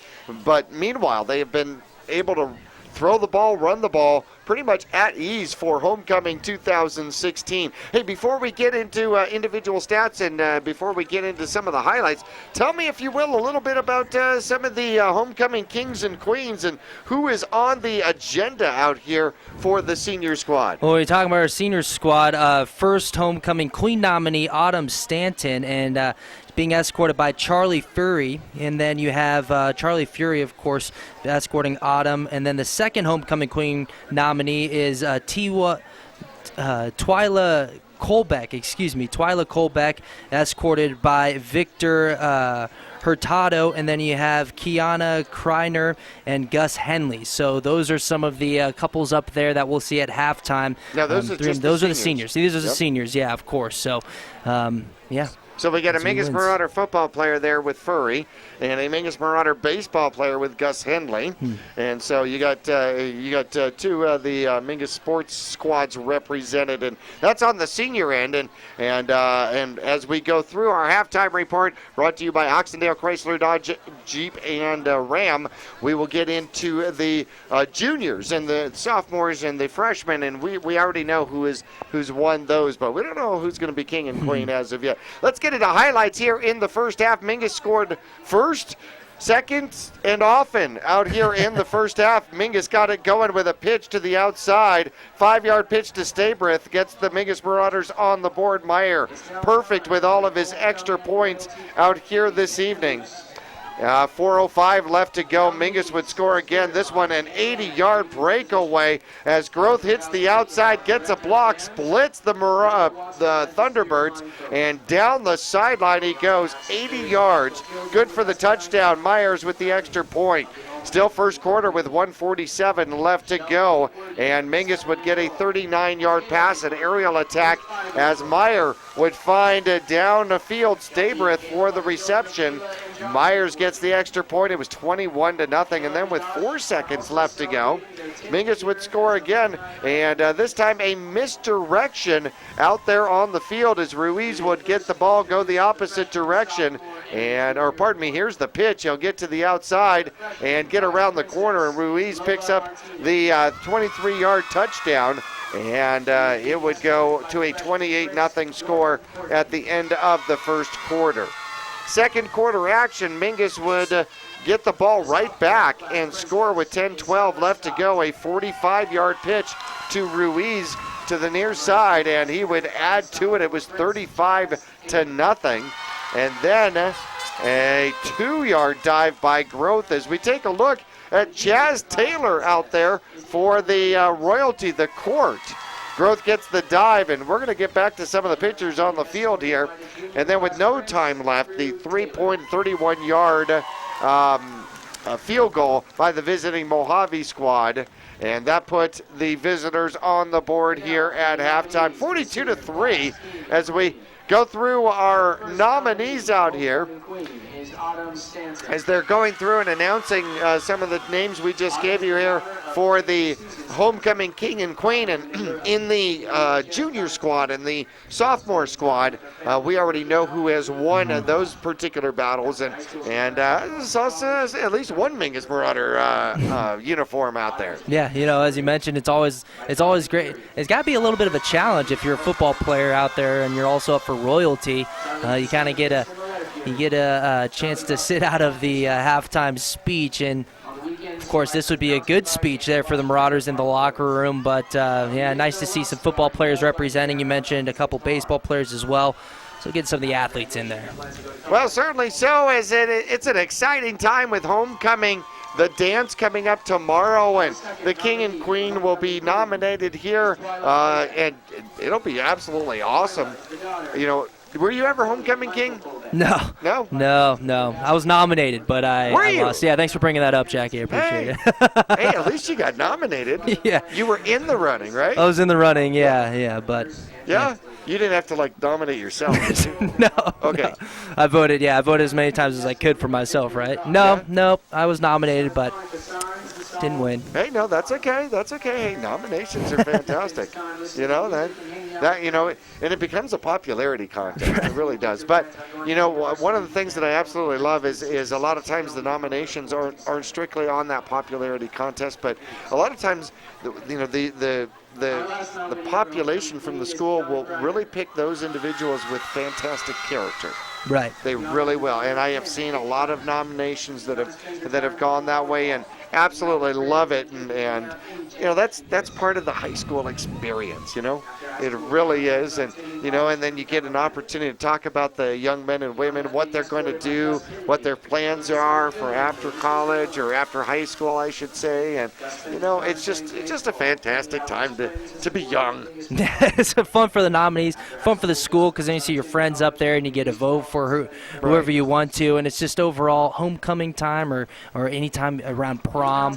It's just fun. And then you have the football game on top of that on a Friday night, the night before the dance, and it's just fun atmosphere here tonight, especially with the game Mingus has been playing. Right. Well, when I was in school, we were still using rocks and chisels, and so the nominations took an awful long time.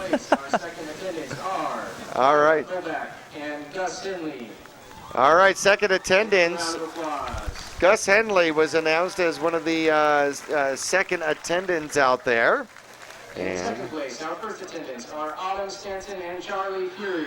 All right, if you caught some of that, Charlie Fury for homecoming king would be second attendant, or first attendant if they will put it that way. And our homecoming king and queen are Kiana Kreiner and Victor Hurtado. Congratulations, and you heard it here live on KYBC AM 1600 and on Fruity Valley TV, and that is your homecoming king and queen, and we couldn't wait. In fact, we actually delayed the whole break just to get to that so that we could have that on live for you. All right, now that we know who is going to be ruling the school for the rest of the school year, we're going to take a quick break. We'll come back for individual stats, and we'll visit with Travis Reed from Oxendale, Chrysler, Dodge, Jeep, and Ram as the halftime report will come up right after this.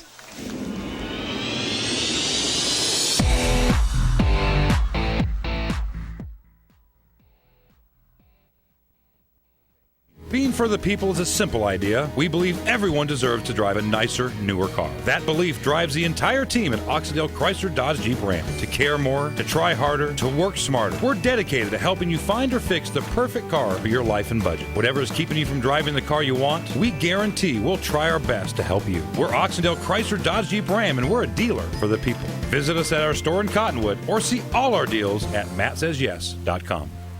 You'll get more miles for your money at Reese's Tire and Automotive Tire Pros. It starts with matching the right tire for you, your vehicle, and driving habits. and continues with expert brake, alignment, and warranty services to extend the life and performance of your vehicle. And to serve you better, we now offer King Cobra custom exhaust systems. Find out more about our nationwide warranty at ReeseTire.com.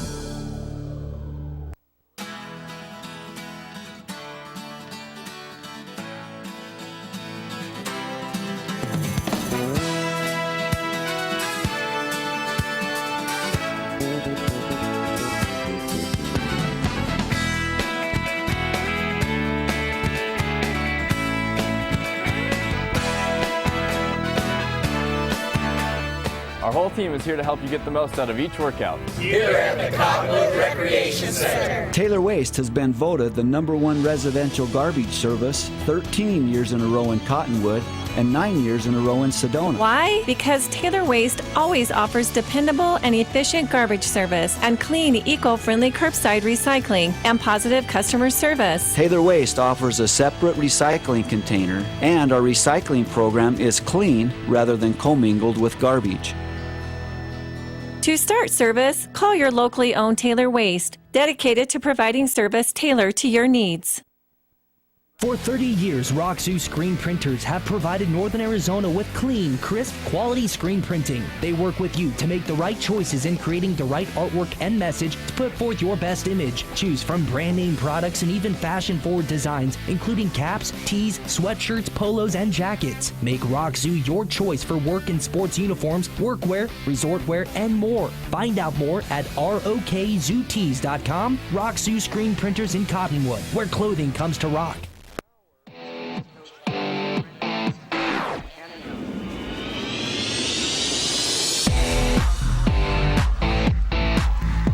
Well, halftime is going to continue out here for Homecoming 2016. We're going to have the cheerleaders out. We're going to have the band out. We had all the royalty out. It has been fun, fun, fun. Let's get through some of the mathematical stats here. Take a look at the visiting Mohave Thunderbirds. They've struggled offensively out here today as they've got 50 yards of total offense in the game. Quarterback sophomore Gavin Valdivia is 1 for 10, 8 yards, and running the ball, Lobato has the most amount of yards with 6 carries, 18 yards, averaging about 3 yards a carry out there. So 50 yards of total offense for the Mohave Thunderbirds. On the opposite side, Mingus is well over 300 yards of total offense in the game here in the first half. Trey Meyer is 2 for 4, 81 yards. He's got 1 touchdown on the game so far. Also running the ball with a touchdown, Stabrith has 1 carry for 5 yards and a touchdown. The rest of it has really been the Ruiz and Growth show, as Ruiz is 5 carries, 121 yards and 2 touchdowns. Growth has got 8 carries and 119 yards and 2 touchdowns. So those two going head-to-head to see who is going to get the most amount of yardage, and they're tied on touchdowns. A friendly competition within a couple running backs back there. That's always great. And, just getting it done on the ground. You have 2 running backs having the kind of just not even first half that they're having. Oh, yeah. Just really speaks volumes about this offense, about the offensive line, who I believe was our offensive players of the game last week, and also getting it done in the air. I mean, just really firing on all cylinders here. The defense has been playing great, and it was just overall, I can't say it enough, a great first half for the Marauders. Fundamental football for the Mingus Marauders, and they've got a 42-3 lead here at halftime for Homecoming 2016. We're going to take a quick little break, get Travis Reed in, see what his vision is from the full stands here for Homecoming 2016. We'll be right back after this.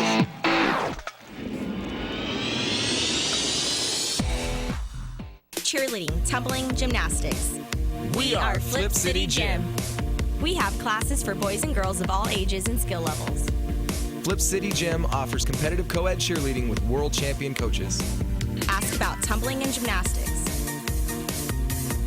Or our health and fitness-based academic preschool. The only one of its kind in Northern Arizona. Enjoy open gym Fridays and Saturdays. Stop by for your free class or find out more at flipcitygym.org.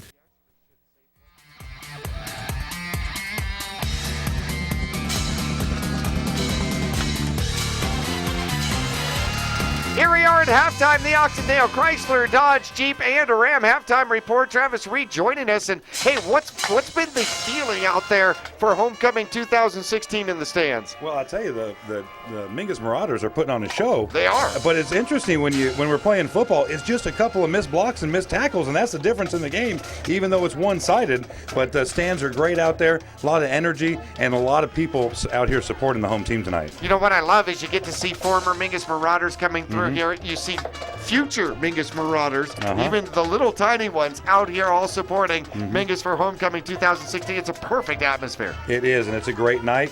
And you're right. There's a lot of future Mingus Marauders on the field. There's a lot in the stands. Yes. And it looks like they're going to be a team to reckon with in the coming years as well. Indeed, I certainly hope so. It's always been a we don't rebuild, we reload kind of a thing for Mingus Marauder football. And your son Bubba had quite a JV game at Mohave yesterday. That's what I heard. I wish I got to see that. But for those of you that don't know, Bubba is my son. So. Yes. But yeah, and the JV played a great game as well. 32-6, I understand the score. Yep, absolutely. So, yeah, it looks like the whole team from the beginning kids all up to the seniors are playing really good and put on a good show for the hometown tonight. So, okay, you got me confused here. What's with the stickers? Well, Matt says yes. That's what the sticker says. If you've ever heard a radio commercial, you've heard myself and Matt Oxendale going back and forth. We always end with one thing, and that is see all the deals at MattSaysYes.com. But there's more to it than just deals at MattSaysYes.com, and that is that we don't like to say no. Okay. And we are truly not salespeople. We are solution specialists, and people come to us with problems, and what we want to do is say yes. Say yes, say yes, say yes. And it's such a great feeling to help people every single day. And it's not about what we do. It's not about how we do it. It's about why we do it. And that's the difference between Oxendale and a dealer that's for the people versus every other dealership that's out there. It's the why we do it. And it's because we truly, truly, genuinely care and want to help.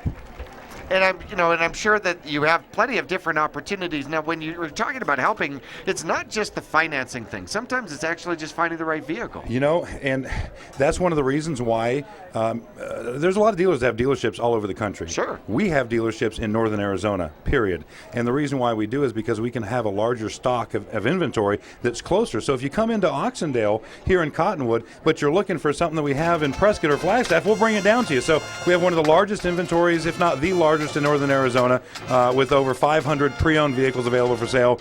And if you count all the makes, Hyundai and Kia and Chrysler, Dodge, Jeep, Ram, we've got 350, 400 new cars. But yes, it's not just the financing, it's not just negative equity, it's not just down payment, it's making sure we find a car that fits the needs of the consumer, not our needs, but the consumer's needs. Well, and that's an important thing, too. Not selling what you have to sell because the sales manager told you that's what's going to leave the floor here today. Right, and that would be me. You're right, okay. And that's something that I don't do. And what it is what the question I ask every single trusted advisor that I have is, what is your customer's motivation today? What are they trying to accomplish? And what can we do to help them get into a nicer newer car? Because that is our belief. Our belief system is that everybody deserves to drive a nicer, newer car. Well, I absolutely love that. Hey, here we are here at halftime and getting ready here for the second half. Mingus leading by a score of 42. Oh, I get a sticker. You get your own Matt Says Yes sticker. I got my own. You know what? I'm going to tell you something. I really appreciate the fact that you put it on my tie and not my forehead. I will tell you, I appreciate that. Well, we're going to take a break, and as we head out, we're going to take a look at the Mingus Marauder Band on the field here for Homecoming 2016. Glad you're along with us. Half number 2 is coming up.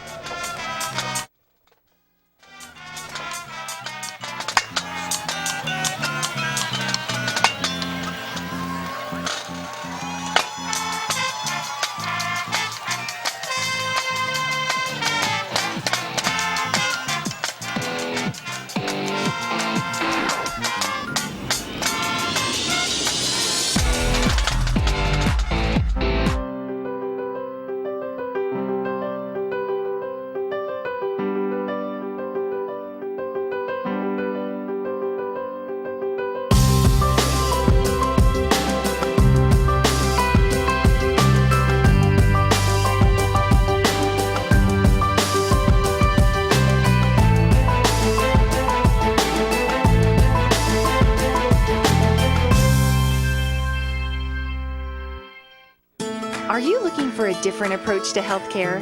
A place where excellent care is combined with kindness and compassion? If so, welcome to Spectrum. At Spectrum, our approach to healthcare is positively different. From primary care to pediatrics, our staff is dedicated to one thing: you. As a leader in integrated care in Arizona, we treat the whole person because we think everyone deserves to feel better. Spectrum Healthcare, for mind, for body, for all of you. This has been the Oxendale Chrysler Dodge Jeep Ram Halftime Report. They're your dealer for the people. Located on 89A in Cottonwood or online at mattsays.yes.com. We'll return for exciting Mingus Marauder football second half action on KYBC AM 1600 and 96.3 FM or online at myradioplace.com right after this.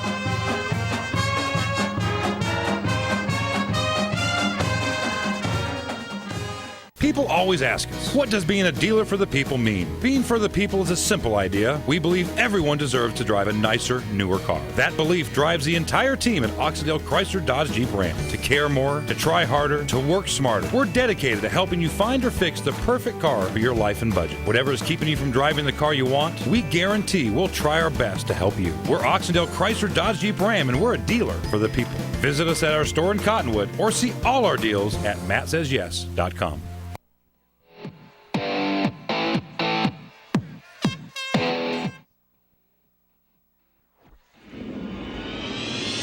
Halftime is coming to a close here for Homecoming 2016. Jackie Bessler, Kyle Benedict along with you. And got to give some love to the underclassmen who made it through the ranks and are one step closer to the senior king and queen, right? Right, yeah. We'll start off with the freshman class. The freshman class princess is Lola Martinez. She was escorted out there by freshman Prince Jordan Courtney. The sophomore class princess is Summer Scott. She was escorted by the sophomore Prince Chaz Taylor. That's what you saw out there, Jackie. And the junior class princess is Emma Williams. She was escorted out there by the junior class Prince Crew Taylor. How about that? So the Mingus Marauders get representation, the football squad, at least throughout the senior court and the underclassmen courts, and Chaz Taylor is sophomore for the Mingus Marauders. Jordan Courtney, prior to his injury, an active participant on the Mingus Marauder freshman squad, and certainly hope that young man has a full recovery to the knee injury and comes back for his sophomore year, and will play for Mingus here, hopefully next year and beyond. So the Mingus Marauders returning and hoping to see if we can get an update out there on some of the scores, and looking around to see if Mr. Pacheco is back out in uniform. That was probably the most costly part of the first half for the Mingus Marauders. Return man Pacheco taking a shot, losing the ball, but most importantly coming back, kind of dragging the right arm.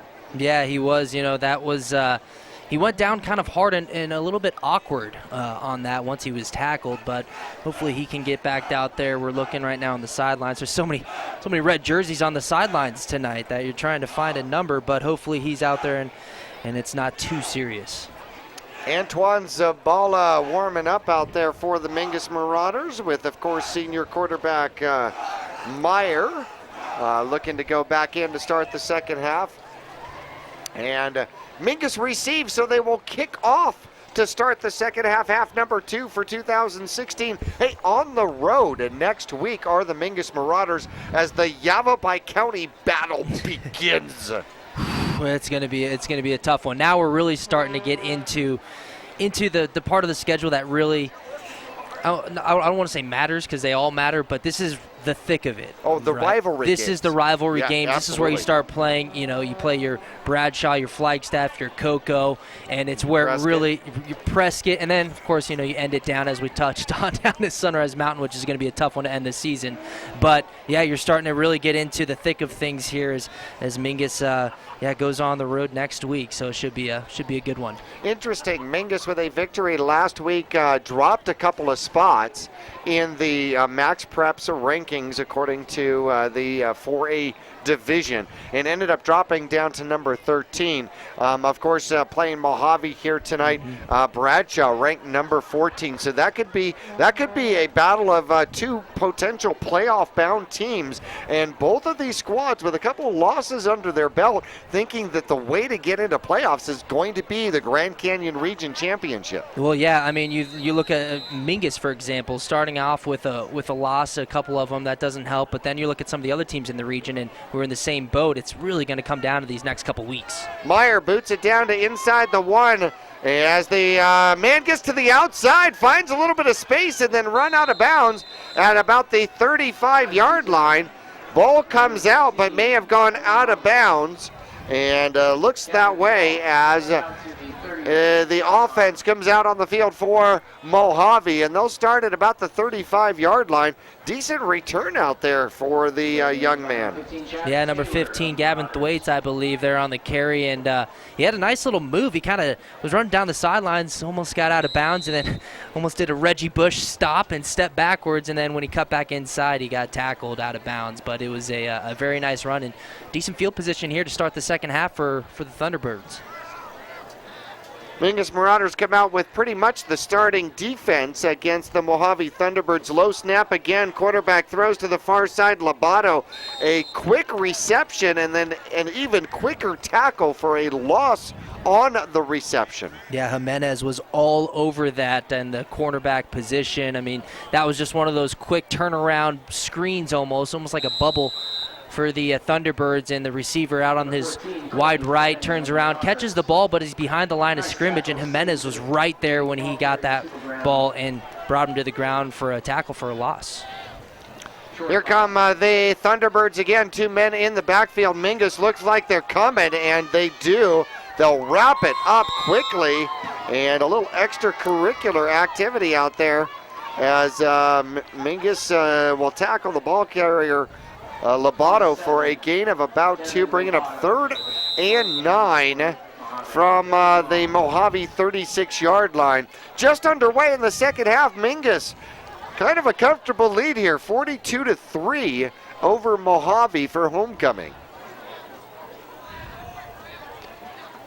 Getting ready for the 3rd and 9 play. They'll hand it off. No, the quarterback will keep it. He'll get around the corner. He's got some space. A first down into Mingus Marauder territory. Takes on a tackle and dives forward to the 45-yard line. Yeah, that was a nice just decision to keep the ball himself there for Valdivia as he just runs, follows 2 blockers. He had 2 guys in front of him as he ran that to the right side and got the first down and more. A nice gain there for the quarterback, and this Thunderbirds offense is now they're on Mingus's side of the 50. First trip here in the second half to Mingus Marauder territory as the Thunderbirds get a little bit of momentum here, able to get around the edge. 3 men in the backfield. Quarterback takes the snap, fakes the handoff. He's going to chuck it downfield. He's got one-on-one coverage, and it is broken up downfield on the defense for the Mingus Marauders is Colby Fanning. Yeah, again in good position. Fanning towards the end of that first half, he was all over the place in the downfield, and for really Mingus, a handful of tries in the air for the Thunderbirds, and they're just being forced to put the ball in the air because nothing's working on the ground, and they try it again there. Colby Fanning in good position, and that one just was tough for the receiver. Not a great pass there, but Marauders in good position, high and low on those receivers. 9:55 left to go here, second quarter. Tight formation once again by the Thunderbirds. Quarterback fakes one way, cuts up underneath, and is dragged to the ground as looks like Nelson will get him, but not until he picks up a nice gain of 6. Yeah, that was a nice hard run there, falling forward, and actually the Marauder defender who made that tackle was caught him from behind. He was stopped at the line of scrimmage and kind of shed his block and turned around, and running back wasn't far enough downfield. He was still able to grab his legs and pull him down for a tackle. Officially 7 yards on the carry, so Valdivia has 2 carries for 23 yards here in the second half so far. He'll take the snap, hand it off, trying the outside. It'll be a race to the edge, and Mingus will win it. Great job out there as number 2 on the carry. Fanning out there on the tackle, and he'll get some help out there from Stabrith. Yeah, Stabrith did a nice job there as Stabrith just keeps stretching the ball carrier to the sideline, just stretching him as far as you can go, keeping him moving laterally, and then Colby Fanning coming flying over top and making the tackle. That was just a nice play by both Fanning and Stabrith to just, Stabrith can keep the running back stretching that play to the sideline, and then you have your teammate coming up over top making the tackle. 4th and 6 now for Mohave. They'll come back to the line and they will go for it. No sense punting. They will actually do a freeze play and see if Mingus will jump off sides. They don't, so a timeout is called. We're going to take a break with them. 8:27 left to go. Third quarter action. Mingus leading for homecoming, a score of 42-3.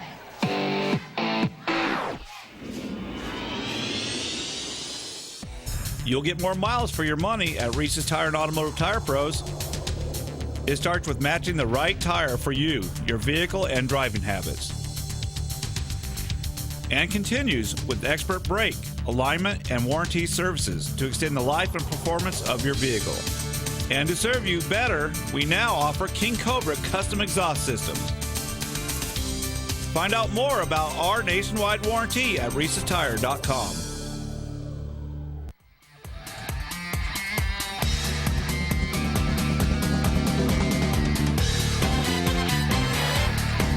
Fourth and 6, Mohave comes out of their timeout. They're going to go for it. There's the snap. Quarterback's looking to throw. He'll lob it up. He has a man. They tried the wheel route. They actually had it inside, but instead they're going to go to Jackson. And the incomplete pass is going to turn the ball back over to the Mingus Marauders, who will get it back at their own 41-yard line. Next week, Mingus heading to play Bradshaw Mountain. They're 2-2 on the season, and right now Bradshaw playing Flagstaff up there in Flagstaff, and that one's all knotted up at 7. 7 Bradshaw, 7 Flagstaff. That's in the second quarter. Bears and Eagles. Bears and Eagles. Bradshaw has been able to put up quite a few points on the season, and well, actually, so is Flagstaff. So I'm interested that is a low-scoring game. Mingus hands the ball up the middle as he'll get driven back. And Zabata, or who had the ball on that one? Looked like the Mingus Marauders handed that off to Lucas. Zabata with the carry, his first carry. They'll give him forward progress. We'll call it 2. Yeah, we might start seeing some new names out there and getting the ball and just trying to work some guys who don't get maybe as much time in there for the Marauders with a 42-3 lead here in the clock ticking. Mingus, 2 receivers, 1 to either side. A man in motion, and they will hand it off as they'll pull forward for about another 2 yards.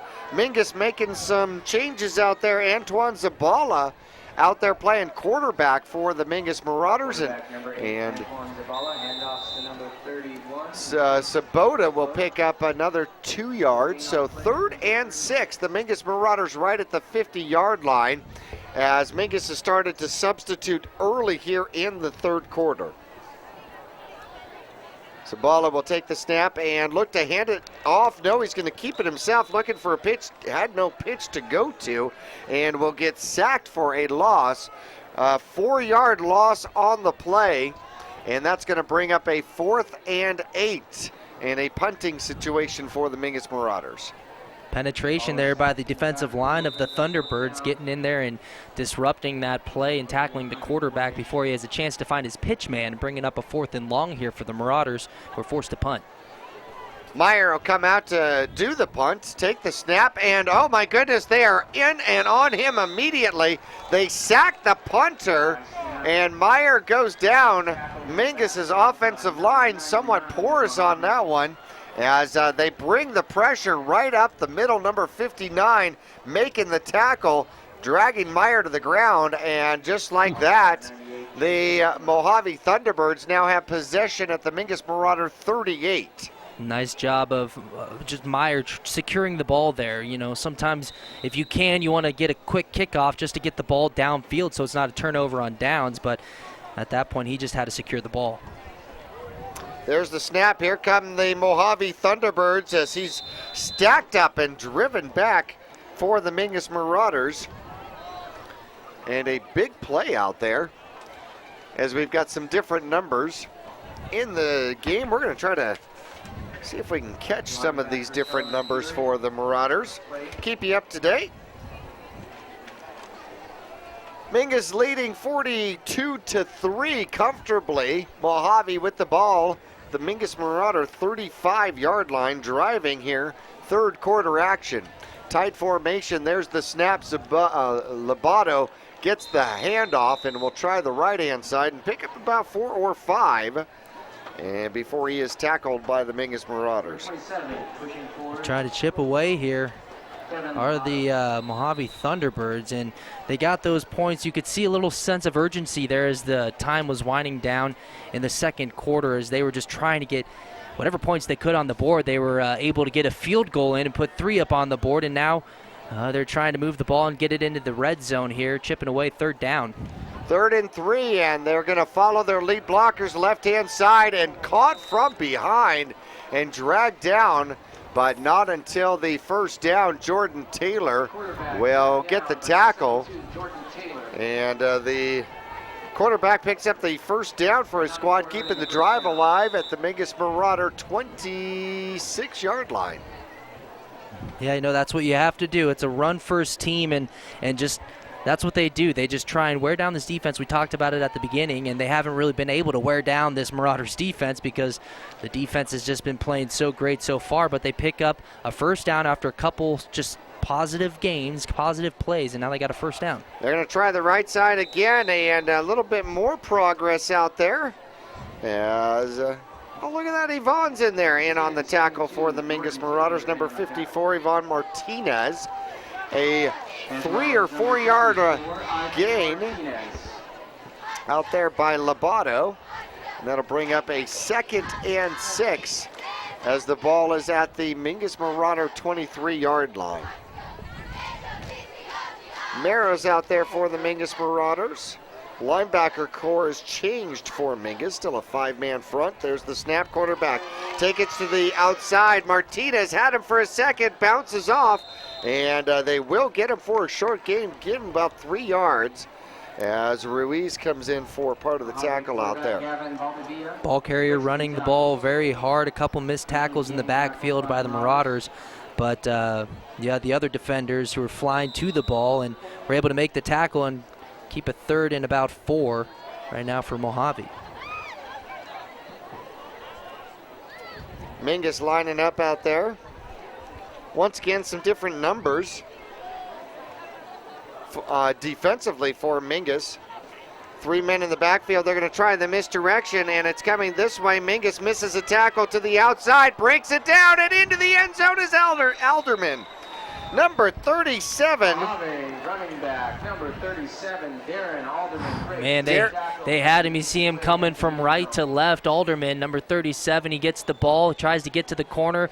Marauders try and stretch it, but 1, 2, 3 missed tackles there, and Alderman is able to get in the end zone. They just tried stretching him as far as they could to the sideline, and 1 missed tackle in the backfield and then a couple downfield. And first touchdown for the Thunderbirds here. Well, that puts the score 42-9. Now, interesting, they're going to go for 1. Haven't seen a lot of stats for them on extra point attempts. The snap is down, and it is good. And 4 points for kicking the ball out there for the Mohave Thunderbirds. Kicker for the squad. He's done a pretty fantastic job. He had a 31-yard field goal. Now he gets the extra point, but he had a 31-yard field goal to end the first half. 42-10 is your score. 3:15 left to go. Third quarter. Mingus is going to get the ball back when we return after this.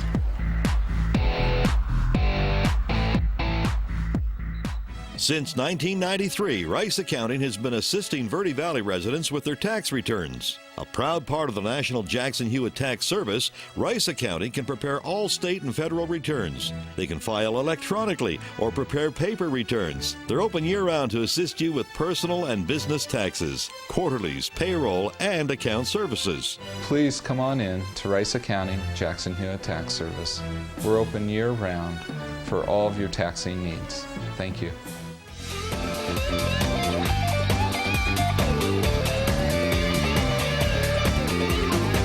Back here at Mingus Union High School, and the Marauders will have a chance to return. And we'll take a look and see who is back for Mingus to run this one back. As a ball that's going to be kicked off by Buchanan. There's the kick. It is deep, and it is returnable. Mingus will take it about the 2-yard line. It's got some blockers, finds some room, cuts to the outside, and a pretty decent return by Juan Ruiz as he'll get past the 20, past the 25, and out close to the 30-yard line. They're going to mark him down at about the 27. Number 31. Mingus going to get the ball here with about 3:06 left in the third quarter, 42-10 right now. Mingus on top. I want to thank a couple more sponsors. Sun Country Custom Woodworks. Take back your kitchen, garage, and closets. Let's go to Flip City Gym. Thank them. Championship Gymnastics and Cheerleading. They're going to have a trunk or treat event coming up. Ooh, that sounds fun. Yeah. Trunk or treat. Yeah, it sounds Halloweenish, It huh? does, definitely sounds Halloweenish. You know what? It has everything to do with Halloween. You can go to Flip City Gymnastics online and find out more, and they're going to hand the ball off. Sabota will try the right-hand side and pick up a little. Give him one on the carry. So at halftime, we still got it all tied up over there, Bradshaw Mountain and Flagstaff. That one's tied up at 7, and we're trying to find a score right now, but we hear Prescott is beating Lee Williams right now. Wonder who was the road team for that one. Mohave comes out in a 5-2 defense, more of a 5-3 defense. Zabala takes the snap. He's going to keep it himself off of one man, lowers his shoulder and hits Lobato. Powers through him for about a 5-yard gain. And the sophomore quarterback from Mingus Union High School getting close to moving the chains. 3rd and a long 4, call it 5. Zabala lowering the shoulder and initiating some contact on offense. You like to see that out of the sophomore quarterback, running the ball hard.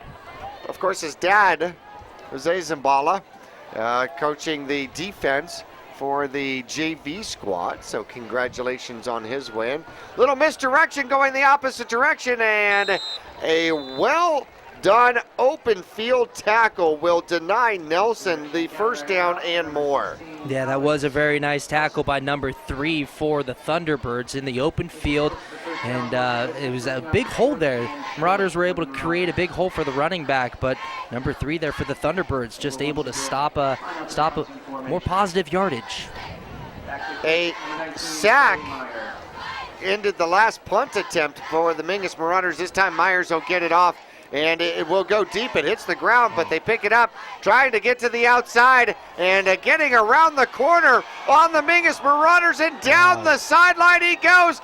Myers gets off the block and gets a hold on him and stops the run back all the way at the Mingus Marauder 35-yard line, but saves the tackle for the Mingus Marauders. Man, that guy has some speed. Number 15, Gavin Thwaites right there for the Thunderbirds. He actually dropped the kick. If you are watching Verde Valley TV and we watch the replay as he goes to catch this punt, he actually drops it before he's able to go down and pick it up. The ball bounces right back up into his arms. He takes off to his right, and he's down the sideline, and, I mean, showing the speed.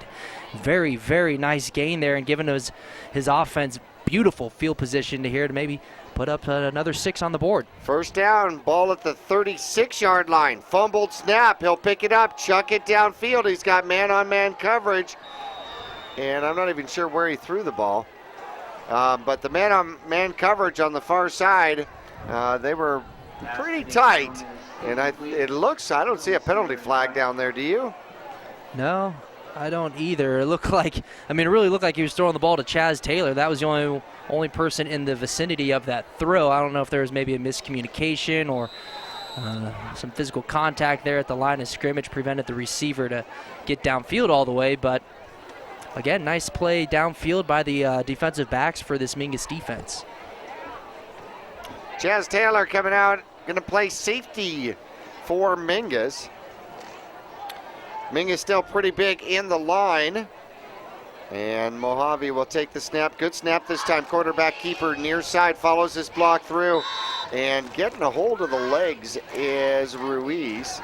And getting a hold of the rest of the body is Jordan Taylor. But the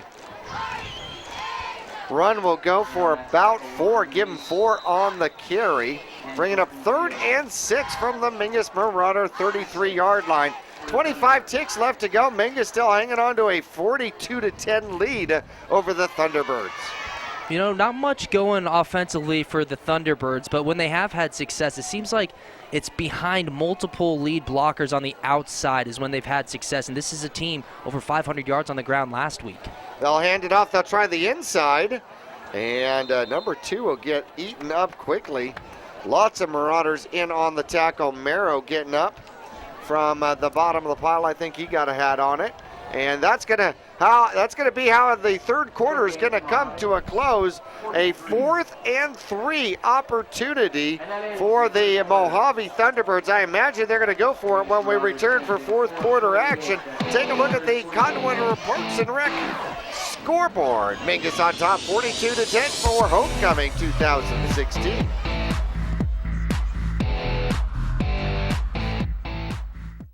Respected locally, trusted nationally. The Ledbetter Law Firm in Cottonwood has a professional team ready to help with personal injury, corporate law, and real estate. Licensed in multiple states, federal and tribal courts, the Ledbetter Law Firm is experienced in healthcare law, education law, and liquor licenses.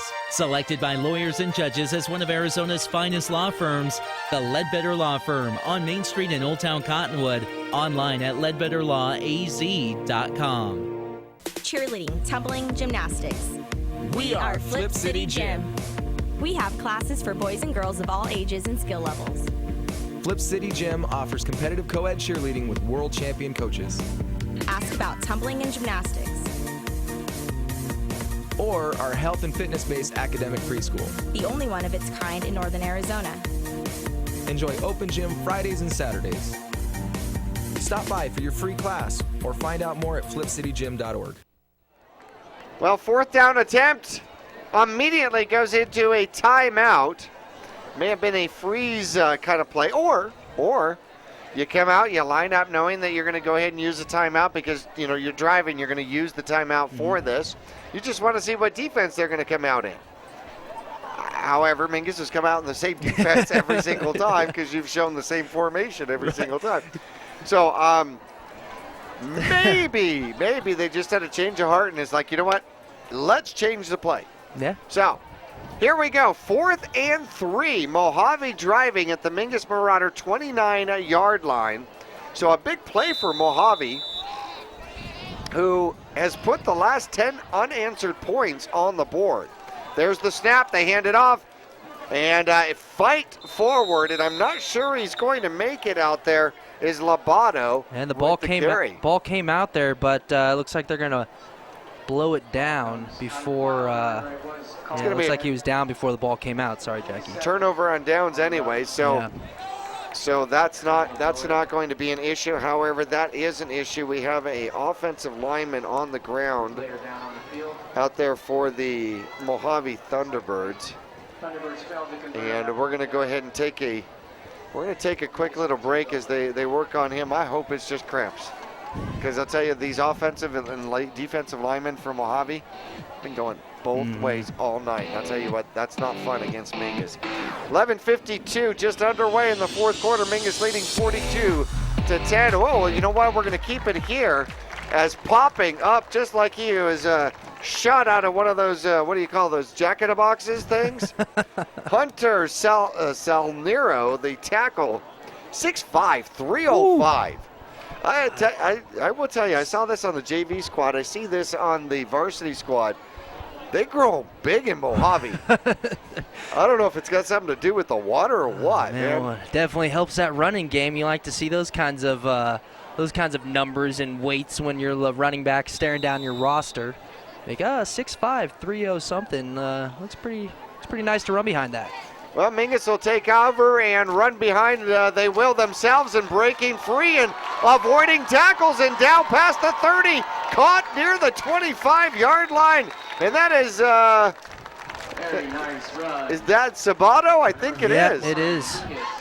Lucas Sabota will cut inside and then cut outside and miss that one, and then finally get run down. A touchdown saving tackle out there by Jackson for the Mohave squad. And Mingus changed field position real quickly. Now at the Mohave 27-yard line. Man, Svoboda really showing the moves. He just quick cuts, nothing too flashy where he's jumping from left to right or the other way around. He's just quick little shifts of his direction and changes the ball to the hand of the sideline. Beautiful. They will hand it up to Sabata again up the middle. Not as successful, and may have a flag. That came from the backfield. We'll see what the call is. Again, that's Lucas Sabota. No gain. Tackled by 7. Yeah, they're going to mark it off against the Mingus Marauders, and it appears to be of holding distance. How about that? Holding's going to back them up. 5th penalty against the Mingus Marauders. Bringing up a 3rd and long. Pardon me, 1st and long. 1st and 20. Mingus with 60 yards of penalties as they'll line back up. Try another 1st down attempt. 2 receivers to the far side. Zabala looks to pitch and then gets eaten up real quickly out there by 2 Thunderbirds. Yeah, just really nothing to do. But by the time he goes into his drop and turns around, he had a couple Thunderbirds in front of him, did the wise thing, secured the ball, and just went to the ground. But good penetration by the Thunderbird defensive line. So 2nd and about 24 out there as Mingus has the ball at the 41-yard line. About 10-15 left to go in the game. Mingus still hanging on to a 42-10 lead for homecoming 2016. Nelson in motion, and Zabala will take it himself, lower the shoulder, get around one would-be tackler, and get the ball down to about the 35-yard line. And so he will pick up about 6 on the quarterback keeper.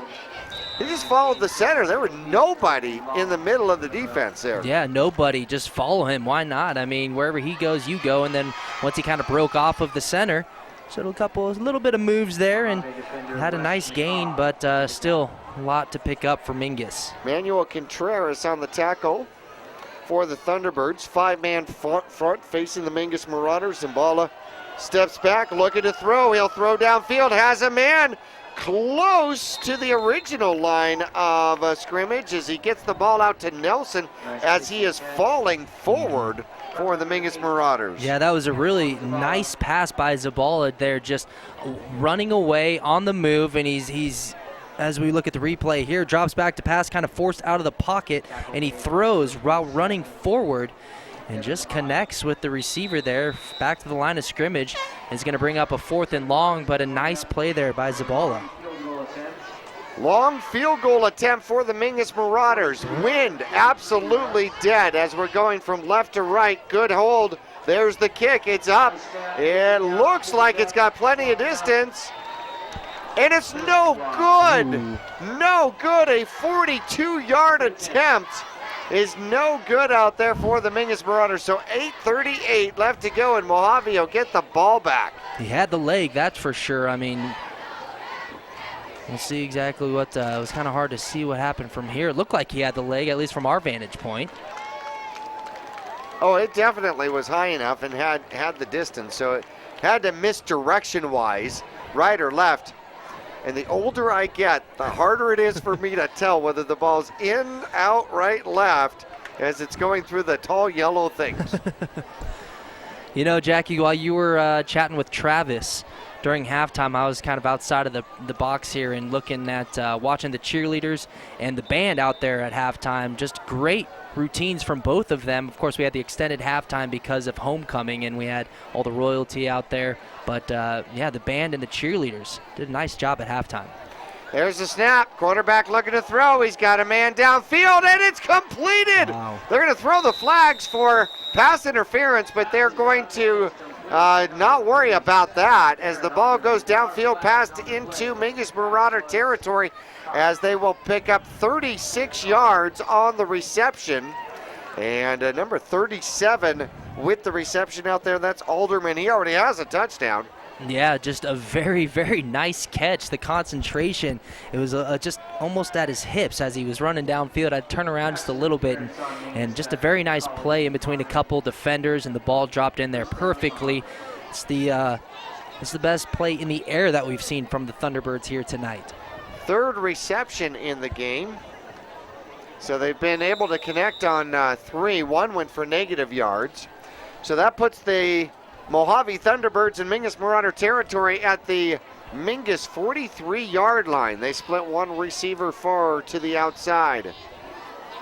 4 men in the backfield. Quarterback takes the snap and hands the ball off, covering the ball with 2 hands and maybe even an offensive lineman is Jackson, as he ran into the hole and almost ended up running backward into the hole. I think he ran into Gabe Myers back there, the 6'1", 190 sophomore. Just kind of opened up those arms and it was like a bear hug. Hugged him right there and ran right into his arms. Nice play. Again, penetration here by the Marauders defense been going all night, and just Thunderbirds have been trying to find running outside, probably more success than running up the middle. There's the snap. They're going to come to the near side. They catch him in the backfield and able to cover him up. Meyer and Martinez on the tackle. And underclassmen get it done for a 2-yard loss. Yeah, right after I say their success has been coming on the outside right there. The Marauders, good penetration, and that's a run to the outside, but stopped pretty deep in the backfield. Talked to Yvonne, and he wanted to make sure earlier in the summer program, called him Ivan, spelled the same way. He looked at me and made it absolutely perfectly clear that he is not Eastern European. It's Yvonne. Okay, all right, got it, not Ivan. There's the snap, quarterback looking to throw. He's got a man out of the backfield, throws high. This time he went to Beck instead of that wheel route. Mingus read it well. Ball was thrown high. Beck had an opportunity to bring it down. He would have been short for the first down, and that's going to bring up 4th and 10 from the Mingus Marauder 43-yard line. Mingus with 6:41 left to go, leading 42-10. Yeah, he had Bradley Jackson out of the backfield and was open in the flats, but as you mentioned, he decided to go to Beck, and it was just a little too tall for him. But even on that completion, if that was completed, it would have been short of the first down, and I think that's why he decided to go away from Jackson, because Jackson would have only been a 2-yard gain. Menace comes back for the potential punt return, and they're going to kick it way away from him. Takes a horrible bounce for Mohave. It's going to end up being about a 13-yard net gain punt as Mingus is going to get the ball at their own 29-yard line. I want to thank some of our sponsors. Jackson Hewitt, Rice Accounting, with locations all across northern Arizona, the Cottonwood Rec Center. Don't make it a workout, make it a lifestyle. And how about Pond Palace in the Copper Dome building on Calvary Way? Haven't seen Juan Rees or Jason Groth here in the second half really running the ball. Each hit the century mark in yardage in the first half. Mingus now 1st and 10 from their own 29-yard line. And it looks like Chaz Taylor is in the game at quarterback now and running the ball and actually getting wrapped up and moving the pile forward just out of pure desire. And Kendrew Streck gets a run. Middle linebacker. I like when middle linebackers run the ball. Definitely won't shy away from contact, that's for sure. No, they usually initiate it. So that's going to create, we're going to have the same problem here. I'm going to have to find new places to put people. I think that might be Kendrew's first run of the season. I'll have to check on that. It's good for 6 yards. Mingus will hand it off. Off to the right, first down and more, up to about the 45-yard line, and a great carry out there. And that is Streck again. Ball came out, but they had called him down.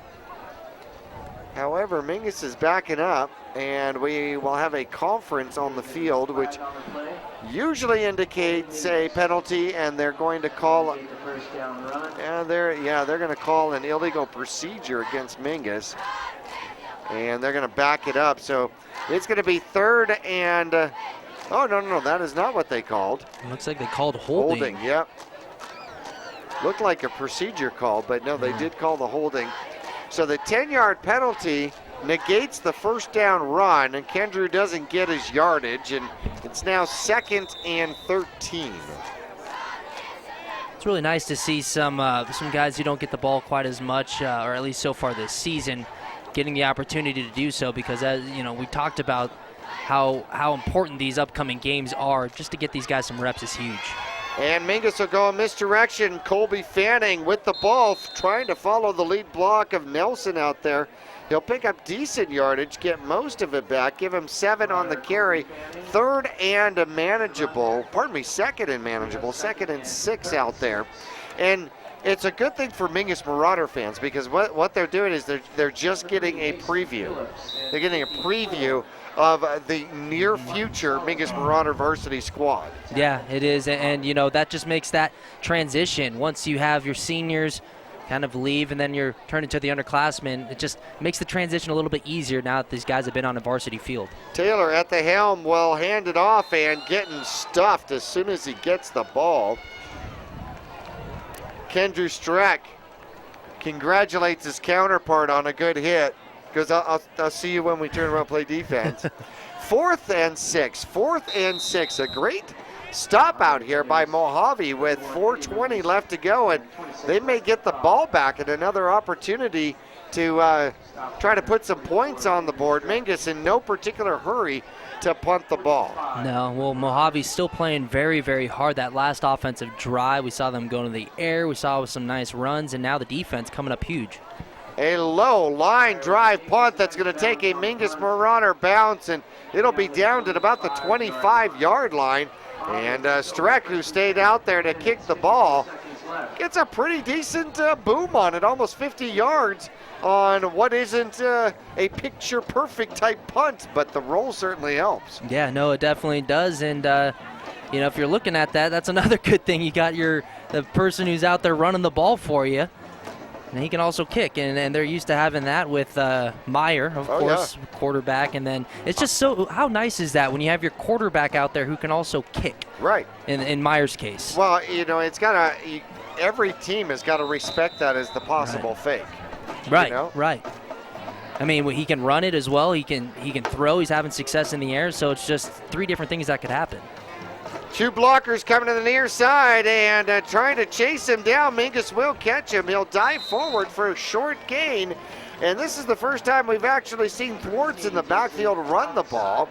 He has been mostly returning duties, and unfortunately for Mohave, he's had a lot of opportunities here today. Yeah, he really has. That was another nice job by the Marauders defense, just stretching the play laterally, preventing any forward movement with that, and he gets a couple yards, but just you had 4 or 5 Marauders over there running almost parallel with the line of scrimmage, trying to stretch him out of bounds, and when he decides to turn it upfield, you got a couple guys there to make the tackle. 2nd and 8, 3:10 left on the clock. Mohave with the ball at about the 26-yard line. They'll try the left-hand side. Backing into the hole again is Jackson, and he'll thump forward for about a yard. Nice job. Martinez on the tackle there, ripening up the legs and bringing him down. And Martinez was in the backfield there so quick that it was almost like the running back ran past him. And when he turned around, he was able to grab his legs and bring him down. But Martinez in the backfield, another Marauder defensive lineman in the backfield. Haven't seen Holloway in the ball game for Mohave in quite some time. At least haven't called his number running the ball. And he's on the sideline with the helmet off, so hopefully he's okay. Snap, big hit. Holy cow, Jackson gets hit. His blockers go downfield, and the next thing he sees is all red out there. as Furry in on the tackle for the Mingus Marauders. A host of Marauders, and that'll bring up 4th and 5. And 2 minutes left to go. Mingus will have a Jimenez punt return possibility here. Yeah, now we're under 2 minutes with the clock continuing to tick, and we'll see what Jimenez can do with this punt return. There's the snap. They're going to kick it to the near side, trying to get away from him. Jimenez doesn't get a favorable bounce, and it bounces back to the Mingus Marauder 37. So Mingus will take over there with 1:36 left to go, and could be just victory formation for Mingus. Yeah, they're just going to run the clock out and go into the locker room, finish homecoming with a win, and you gotta like the way they've played all night. We'll get into it in our post-game show, but we're talking about the Thunderbirds. I mean, they were down early, and it wasn't pretty for them, really unable to get much going on offense. But these guys have just continued to play hard. We saw that defense on the last drive for the Marauders stopped them. I mean, really nothing going offensively for Mingus on offense on that just a drive ago. So Mohave playing hard where their offense was driving. They continued to go to the air, working on some things. They had a couple injuries, some key players that we haven't seen in a while, and it's tough. Well, the Mingus Marauders will go into victory formation, and this is how the homecoming game is going to come to a close, 42-10. Bradshaw coming up next week, and all right, this is a whole different universe with Bradshaw as JV squad is coming to Mingus, and the varsity squad will be on the road next Friday night, and this opens up the rivalry. It's been Bradshaw, Prescott, Mingus that kind of make that Yavapai Cup, if you will. The winner there has had the inside track to the Grand Canyon region for the last several seasons, and now Flagstaff Eagles poking their head into the competition for the Grand Canyon region. It's going to be an interesting several games left. Yeah, it's going to be a fun several games. I mean, not just concerning Mingus, but just keeping an eye on what the other teams in the region are doing. I mean, you got so many different storylines here. You got, of course, Bradshaw 2-2 on the season. So is Mingus. That's going to change here tonight. Marauders will go 3-2 on the season. But yeah, next week that is a very big game on the road for the Marauders at Bradshaw. Mingus Marauders, Jazz Taylor takes the final knee that he is going to be required to do so, as Mingus will come off the field as 10 seconds will tick off there already on the 50-yard line to shake him up. And you know what? Congratulations to this Mohave squad. They came out, they had played hard. They have played the entire game, saw it in the JV squad. And, this is a program that I really wish the best for. I'd like to see this program continue to grow and continue to just get better and better and flourish.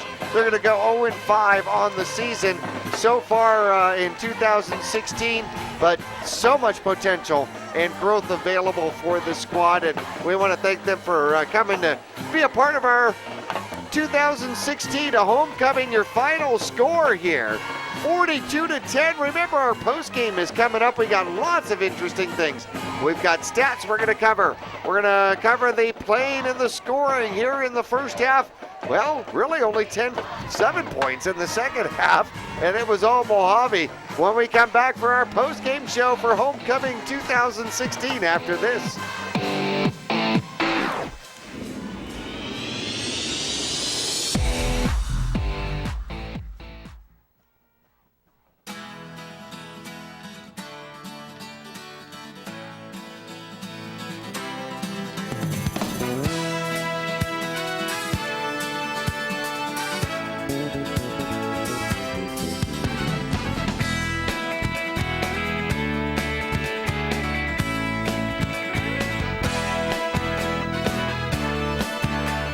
Our whole team is here to help you get the most out of each workout. Here at the Cottonwood Recreation Center. They're here. Ranger XP 1000, the most powerful Ranger ever. General 4, the off-road's most popular new crossover. And Ride Command, connecting you like never before. See the best of 2017. Or grab a great deal on remaining 2016s. Get rebates up to $2,000 during the Polaris factory authorized clearance. Cottonwood Motorsports, located on Route 260 and Western Drive. You'll get more miles for your money at Reese's Tire and Automotive Tire Pros. It starts with matching the right tire for you, your vehicle, and driving habits. And continues with expert brake, alignment, and warranty services to extend the life and performance of your vehicle. And to serve you better, we now offer King Cobra custom exhaust systems. Find out more about our nationwide warranty at reesestire.com. Since 1993, Rice Accounting has been assisting Verde Valley residents with their tax returns. A proud part of the National Jackson Hewitt Tax Service, Rice Accounting can prepare all state and federal returns. They can file electronically or prepare paper returns. They're open year-round to assist you with personal and business taxes, quarterlies, payroll, and account services. Please come on in to Rice Accounting Jackson Hewitt Tax Service. We're open year-round for all of your taxing needs. Thank you. For 30 years, Roxu screen printers have provided Northern Arizona with clean, crisp, quality screen printing. They work with you to make the right choices in creating the right artwork and message to put forth your best image. Choose from brand name products and even fashion-forward designs, including caps, tees, sweatshirts, polos, and jackets. Make Roxu your choice for work and sports uniforms, workwear, resort wear, and more. Find out more at rokzootees.com. Roxu screen printers in Cottonwood, where clothing comes to rock. People always ask us, what does being a dealer for the people mean? Being for the people is a simple idea. We believe everyone deserves to drive a nicer, newer car. That belief drives the entire team at Oxendale Chrysler Dodge Jeep Ram to care more, to try harder, to work smarter. We're dedicated to helping you find or fix the perfect car for your life and budget. Whatever is keeping you from driving the car you want, we guarantee we'll try our best to help you. We're Oxendale Chrysler Dodge Jeep Ram, and we're a dealer for the people. Visit us at our store in Cottonwood or see all our deals at mattsays.yes.com. Taylor Waste has been voted the #1 residential garbage service 13 years in a row in Cottonwood and 9 years in a row in Sedona. Why? Because Taylor Waste always offers dependable and efficient garbage service and clean, eco-friendly curbside recycling and positive customer service. Taylor Waste offers a separate recycling container, and our recycling program is clean rather than commingled with garbage. To start service, call your locally owned Taylor Waste, dedicated to providing service tailored to your needs.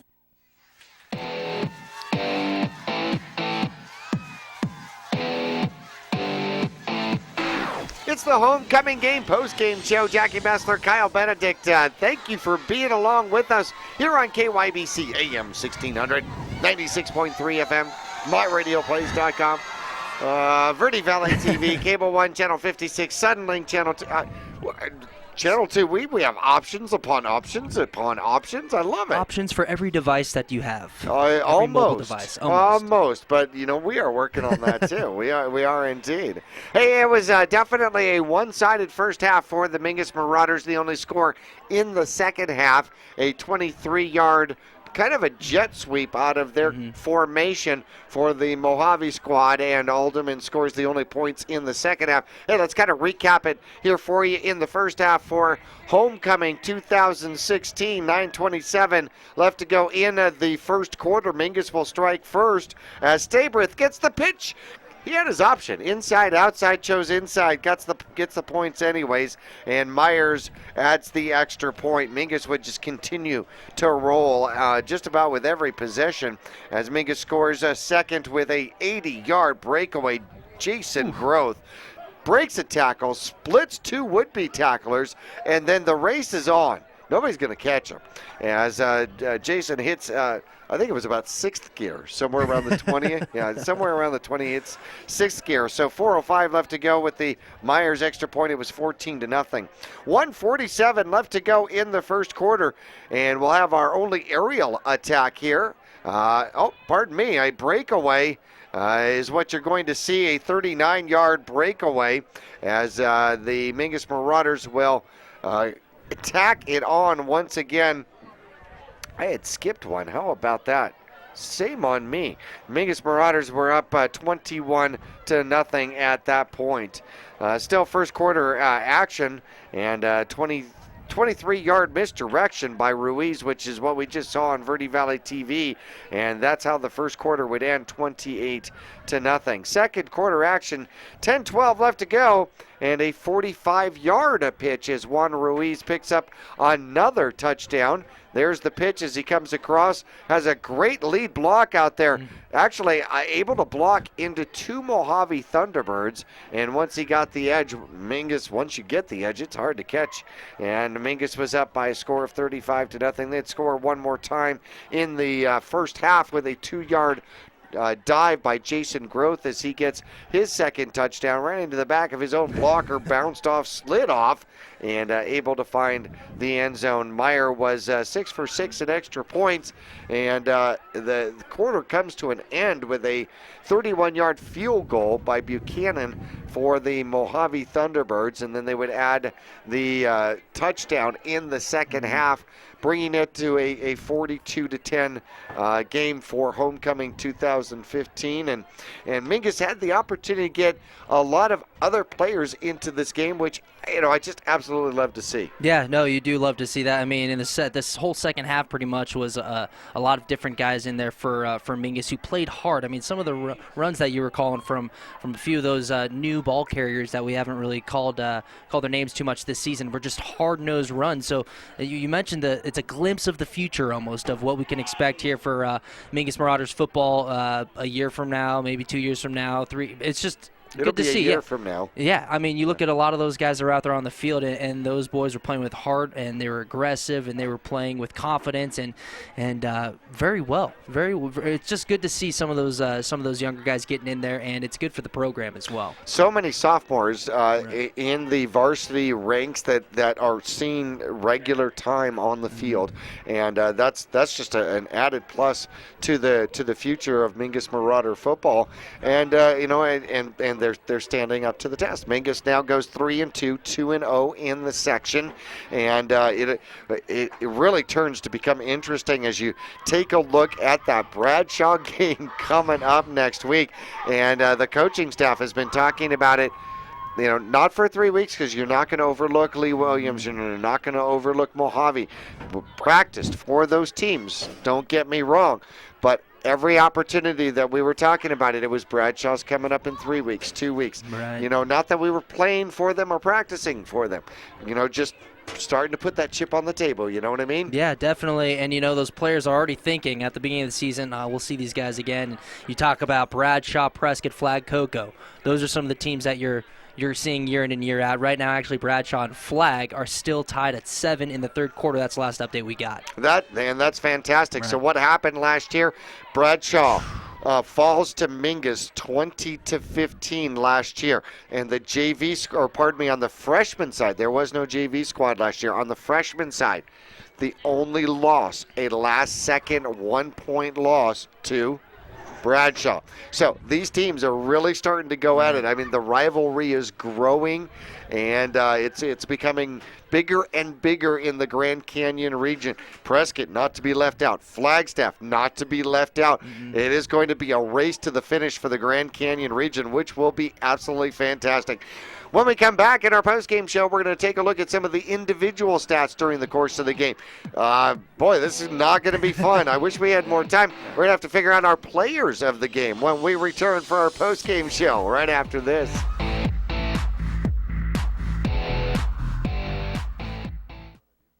People often refer to Larry Green Chevrolet as the people place. Keeping that reputation is a priority in the community and with every customer that comes through the door. If you're on the market for a new or pre-owned car, truck, van, or SUV, you'll find their selection extensive and their sales team professional and courteous. You can also count on excellent after-sales service. Visit Larry Green Chevrolet on Highway 260 next to Walmart in Cottonwood.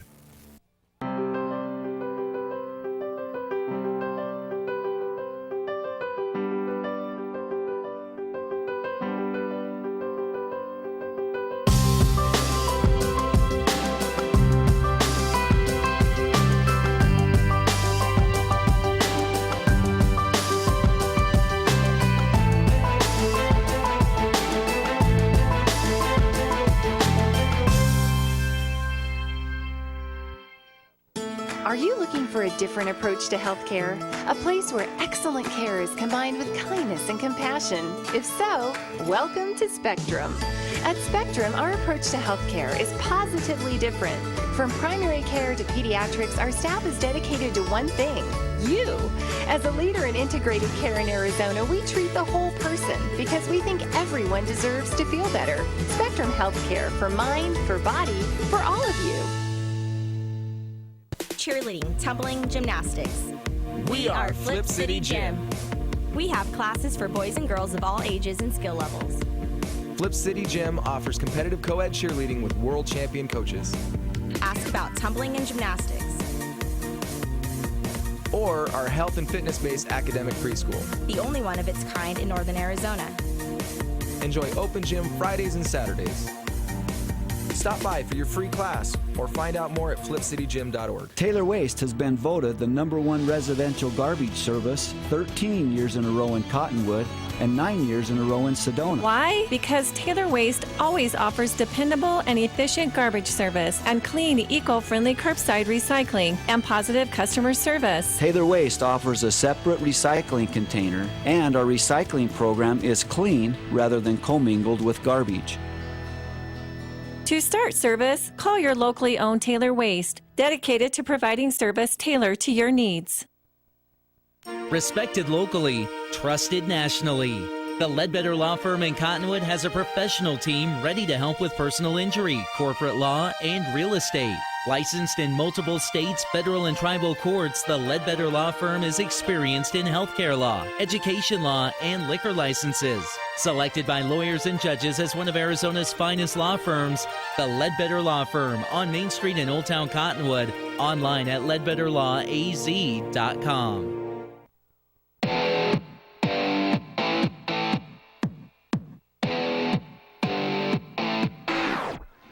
Scoring update for you. 42-10, the Mingus Marauders victorious here tonight, and that scoring update was brought to you by Coach McKeever. Told me I wasn't mentioning the score enough, so we'll throw it in here at the end. Mingus obviously took care of business often in the first quarter and jumped out to a 42-point lead, and the visiting Mohave Thunderbirds able to come back here basically in the last 24 minutes, last 2 quarters and 2 seconds to get the last 10 points of the game. And while Mingus Marauders did stifle in the first half the Mohave offense and really kept them to not a lot of yards, about 50 yards of total offense in the first half. Adding in the second half, 44 passing yards as Galvin Valdivia ends up 3 for 16, 44 passing yards, and did not throw an interception out here tonight. Rushing on the ground, he ended up with 10 carries, 45 yards. Bradley Jackson had 10 carries for 5 yards. Nick Calloway only saw him in the first half. 5 carries, 5 yards, an even yard per carry. Devin Lobato for the Mohave squad ends up with 11 carries and 31 yards. 2 carries for 25 yards, and the only touchdown for Darren Alderman for the Mohave Thunderbirds. So 113 yards on the ground, 44 yards in the air, 157 yards of total offense for the visiting squad from Mohave, as it is a long bus ride home. I'll tell you about that. I just experienced that. Trey Meyer only had 4 attempts in the game, ended up 2 for 4 and 81 yards. Zabala ends up 1 for 1 with a 10-yard pass completion later in the game. So the Mingus Marauders end up with 91 yards of passing yards on the ground. 305 yards on 28 carries. Mingus averaged just under 11 yards per carry here tonight. Trey Murray just had a couple of carries, but the story has really been Juan Ruiz. He had 5 carries for 121 yards, averaging almost 25 yards a carry, 2 touchdowns.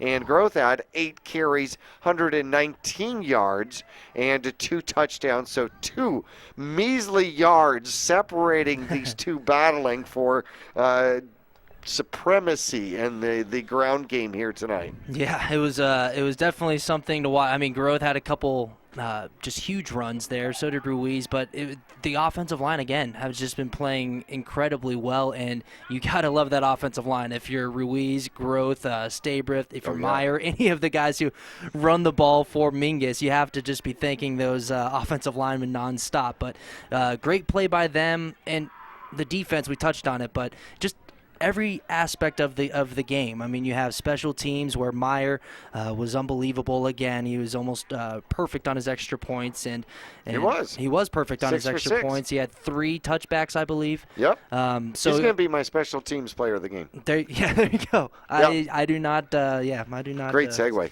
I was gonna say, I was trying to figure out where to go now with that. Okay, but Meyer, 6 for 6 extra points. 3 touchbacks.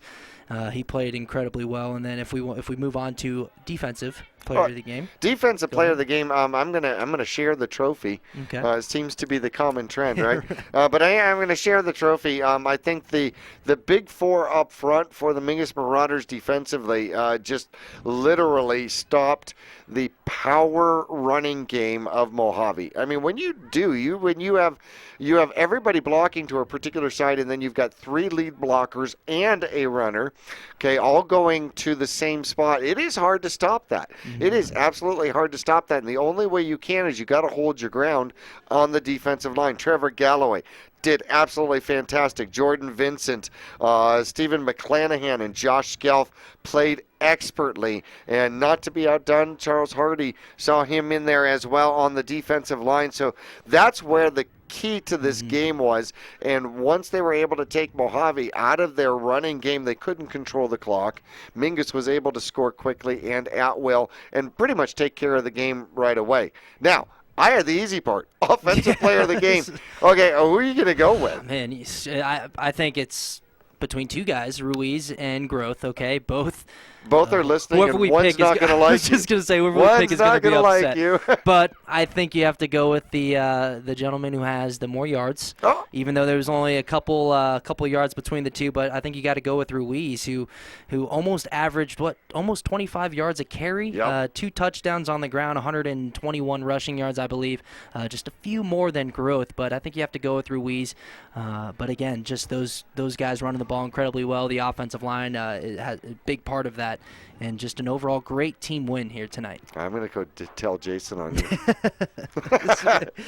Hey, well, he had a heck of a game as well. I know. Definitely a hard call out there for the offensive player of the game. But Mingus, once again, victorious here at homecoming. A score of 42-10. The big story here, the celebration has got to be short. Talk to the coaching staff, and they talk about you got a 24-hour memory, whether it is a phenomenal win or a horrible loss, because you got to turn around and start getting prepped for the next game. The next game is going to be Bradshaw. Last we heard, knotted up at 7s with the Flagstaff Eagles, and that is going to be huge. Yeah. That is going to be absolutely huge, as these 2 teams will go out and battle, and they have played each other tough for year after year after year after year. So looking forward to it. It's going to be phenomenal. We're on the road at Bradshaw next Friday night. So make sure you mark your calendar to either make it over the hill or tune us in and listen to us, as we'll have all the coverage for you here on KYBC AM 1600, 96.3 FM. Watch the replays, Verde Valley TV. You got your choice. Cable 1, Channel 2, Suddenlink. Nope, Cable 1, Channel 56. Suddenlink, Channel 2. Check that. All right, perfect. All right, our final score once again, 42-10. Mingus victorious for homecoming 2016. Thanks for joining us. We'll see you next week.